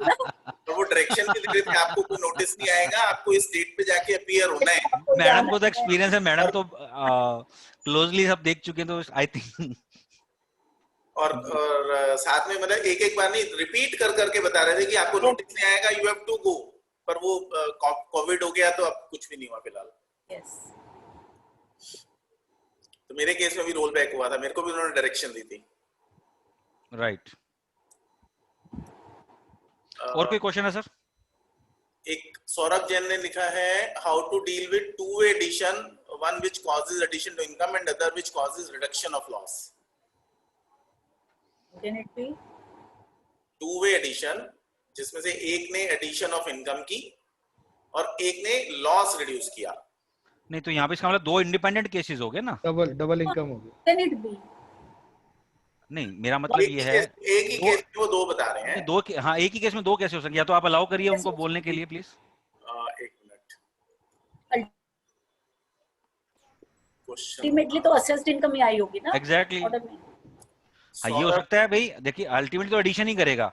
ऐसा हो सकता है कि लॉस का केस हो वो इनकम में कन्वर्ट हो गया हो, yes. मान लीजिए आपने 1 लाख के लॉस की रिटर्न फाइल करी, उसने 10 लाख रुपए की एडिशन करी, तो फाइनल इनकम आपकी 9 लाख रुपए असेस हो गई।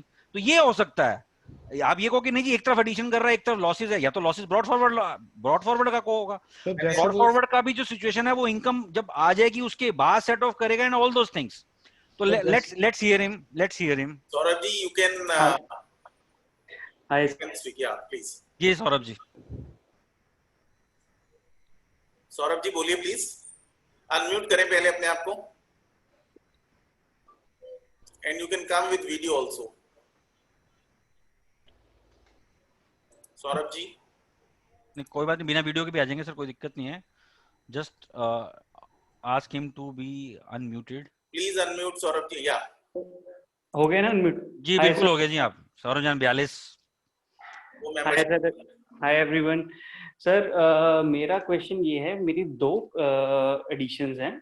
एक तो जो है मेरी इनकम को हिट कर रहा है, उसके लिए तो मैं क्लियर हूँ कि मेरे को कैसे डील करना है। दूसरा क्वेश्चन ये है कि जो मेरा क्या कहते हैं मेरे क्या कहते हैं लॉसेस, मेरा ब्रॉड फॉरवर्ड लॉसेस थे जो पड़े हुए थे, और अब वो इनकम को बढ़ा के मैं उसको, मेरा जो है गेन ही मतलब लॉन्ग टर्म गेन बढ़ रहा है और मेरे पास लॉन्ग टर्म लॉसेस पड़े थे।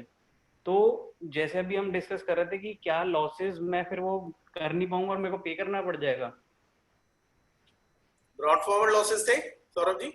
हाँ, long term brought forward. Sir Saurabh ji सबसे पहले तो हमें ये समझना पड़ेगा यहाँ पे डिस्प्यूट क्या है। यहाँ पे जो डिस्प्यूट है वो केवल जो आपकी एडिशन हुई है, डिस्प्यूटेड अमाउंट जो है केवल उस एडिशन का ही होगा। आप समझ रहे हो? तो आपको जो आपका विवाद से विश्वास स्कीम का जो बेनिफिट है वो केवल उस एडिशन के ऊपर ही तो फाइट करना है आपको, उसके अलावा क्या करना? मैं बताता हूँ। एक तो नॉर्मल एडिशन है, सपोज 14 है ले लीजिए। एग्जांपल से बताइए, आप फिगर्स के साथ बता दीजिए तो इजी रहेगा। हाँ मैं वही बता रहा हूँ। एक नॉर्मल एडिशन आप मान लीजिए 14A का, और दूसरा एडिशन है या एक्चुअल है? एक्चुअल। चलिए कोई बात नहीं है सतीश जी, आप तो वर्ड्स में जा रहे हो। लेट्स से आपने एक रिटर्न फाइल करी 10 लाख रुपए की, करेक्ट। एओ ने एडिशन कर दी 40A के अंदर, लेट्स से 10 लाख रुपए की एडिशनल, तो 20 लाख रुपए उसने एसएस इनकम कर दी। हाँ, 14A की। मैं इसमें नहीं जा रहा कि वो कौन से सेक्शन में उसने एडिशन करी है। It could been 37, it could been 14A, whatever it may be. Point is कि आपने आईटीआर जो फाइल करी उसमें असेस्ड इनकम कितनी थी और आपका जो अल्टीमेटली असेस्ड ऑर्डर आया उसमें इनकम कितनी थी। I am talking about that only. हाँ, तो मैं वही बता रहा हूँ। पहले मैंने 10 लाख रुपए की इनकम फाइल करी, उसने एडिशन कर दिया 14A का 1 लाख रुपए का, और दूसरा उसने क्या किया, मैंने कुछ शेयर्स बेचे थे, तो उसने उसकी वैल्यू बढ़ा दी। जो है उसने उसकी वैल्यू बढ़ा के 2 रुपए की जगह 4 रुपए कर दिया, और उसने मेरा जो जो बेची थी, अपने शेयर्स बेचे थे कुछ, तो उसमें उसने कहा कि नहीं, मैंने जो शेयर्स बेचे थे वो 2 रुपए के नहीं थे, 4 रुपए के थे। तो उसने क्या किया, मेरा लॉन्ग टर्म कैपिटल गेन बढ़ा दिया, और उसने जब ऑर्डर पास किया मेरा लॉस जो है कम कर दिया। तो बेसिकली मैडम 2 एडिशन हो गई, अल्टीमेटली इज ओनली एडिशन। एक इशू ये है कि 14A में एडिशन है, दूसरी है कि कैपिटल गेन में एडिशन है, एज सिंपल एज दैट। तो आप दोनों एडिशन उठा लीजिए, उन दोनों का टैक्स इंपैक्ट है वो निकाल लीजिए, और उसके ऊपर विवाद से विश्वास स्कीम का जो बेनिफिट है वो आप ले लीजिए। दैट्स इट, यही है, इसके अलावा और कुछ नहीं है इसके अंदर।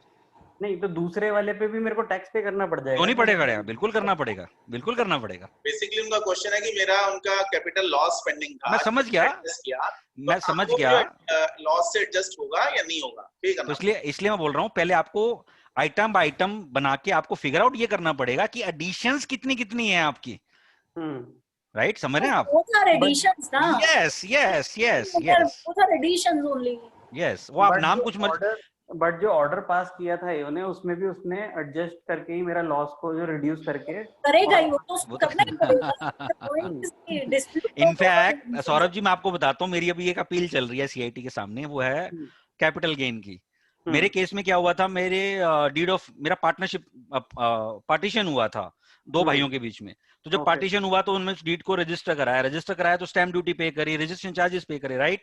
मेरा केस लगा उस साल के अंदर, जब मेरा पार्टीशन हुआ केस बिल्कुल क्लीन निकल गया। अगले साल फिर केस लग गया क्योंकि मैंने प्रॉपर्टी बेच दी। तो ये को कुछ समझ में नहीं आया, तो उसने क्या किया, उसकी एडिशन कर दी। अब उसी साल के अंदर मैंने बेची प्रॉपर्टी जो थी वो बेची 5 करोड़ रुपए की, और उसके अगेंस्ट मैंने 7.5 करोड़ रुपए की एक नई प्रॉपर्टी ले ली। अब जब नई प्रॉपर्टी ली तो 54 तो मेरे को क्लेम होगा। बिल्कुल। तो मेरा ग्राउंड अपील के सामने था कि अगर मान लीजिए एडिशन सस्टेन भी होती है तो 54 तो दो मुझे दोबारा से आप। करेक्ट। तो you have to recompute it. Similarly आपका एओ भी तो रिकम्प्यूट करेगा ना सर एडिशन के बाद। तो जब एडिशन के बाद उसको रिकम्प्यूट करेगा तो जितने लॉसेज हैं, जो बाकी जो मटेरियल है उसको यूज करेगा ही करेगा। बट द फैक्ट रिमेन्स कि उसने एडिशन दो अकाउंट में करी है, एक आपकी 14A में एडिशन करी है, दूसरी उसने आपकी कैपिटल गेन के अकाउंट में एडिशन करी है। That's the point is. तो आपको वो एडिशन आइडेंटिफाई करनी है, उस पे उस एडिशन पे जो टैक्स बनता है वो आइडेंटिफाई करना है और फिर आप स्कीम में जाइए। Got it? ठीक है सर। इसलिए मैं बोलता हूँ फीस लीजिए सर, इसलिए फीस की इंपॉर्टेंस है। आप समझ रहे हो? आपका एग्जांपल, इस एग्जांपल में तो फीस भी 11 नहीं बनती, इस एग्जांपल में तो फीस भी ज्यादा बनती है, क्योंकि फिगर आउट करना कि कितना अमाउंट जमा कराना है ये भी तो एक्सपर्टाइज है, उसमें भी तो एक्सपर्टाइज चाहिए आपको जो है। नहीं, इसमें तो सर क्लाइंट को मना करना पड़ेगा, नुकसान हो जाएगा उसको उल्टा। वो आप देखिए, वो मैं नहीं कह सकता। वो आप देखिए, वो कॉस्ट बेनिफिट एनालिसिस तो हर आदमी करता है, ऐसा थोड़ी ना है कि आंख बंद करके सारे वीवीएसएस के फॉर्म्स में फाइल होंगे। नहीं, क्योंकि सर उसके लॉस इतने थे ना, वो कह रहा था कि यार मेरा लॉस अगर एडजस्ट हो जाएगा तो मेरे लिए तो बेनिफिट है, क्योंकि पर एक चीज का ध्यान रखना सर, लॉस एडजस्ट होने से 27011C आपका नहीं वेव होता, वो लग जाएगा। तो आपको वो अगर आपका 27011C चल रहा है तो आपको वो कॉल लेनी पड़ेगी, क्या मैं 27011C के लिए रेडी हूं? नहीं सर, वो मतलब वो तो बचा लेंगे 271 देखिए मैं बोल रहा हूँ ना मैडम, देखिए कॉन्फिडेंस की कोई कमी नहीं है वैसे, देखिए कोई बात नहीं, that's okay, and it's good without this, and it's good, and it's good. तो इसलिए बोल रहा हूँ, वो आपको एक होलिस्टिक पिक्चर लेनी पड़ेगी कि क्या मुझे ये जाना चाहिए नहीं जाना चाहिए। सिंपली आप ये मत देखिए कि मेरे पास लॉसेस पड़े थे तो मैंने सॉर्ट ऑफ कर लिया, आपको सारे फैक्टर्स देखने पड़ेंगे, क्या 271C मेरे फेवर में है नहीं है, कोई और चीज है या नहीं है, तो उस हिसाब से आप ले लीजिए सर, कोई दिक्कत नहीं। Correct, okay. और अगर मैं और आपकी 271C तो अभी नहीं हुई ना? नहीं सर, नहीं। हाँ, अगर आपने 271C होगी होती तो कम से कम 271C के ऊपर विश्वास ले सकते थे आप, इनकम पे ना लेते आप। बिल्कुल सर, बिल्कुल, ये भी एक पॉसिबिलिटी थी आपके लिए। हाँ, अभी तो प्रीमेच्योर है ना, तो सीआईटी अपील पे ही है। ठीक है जी।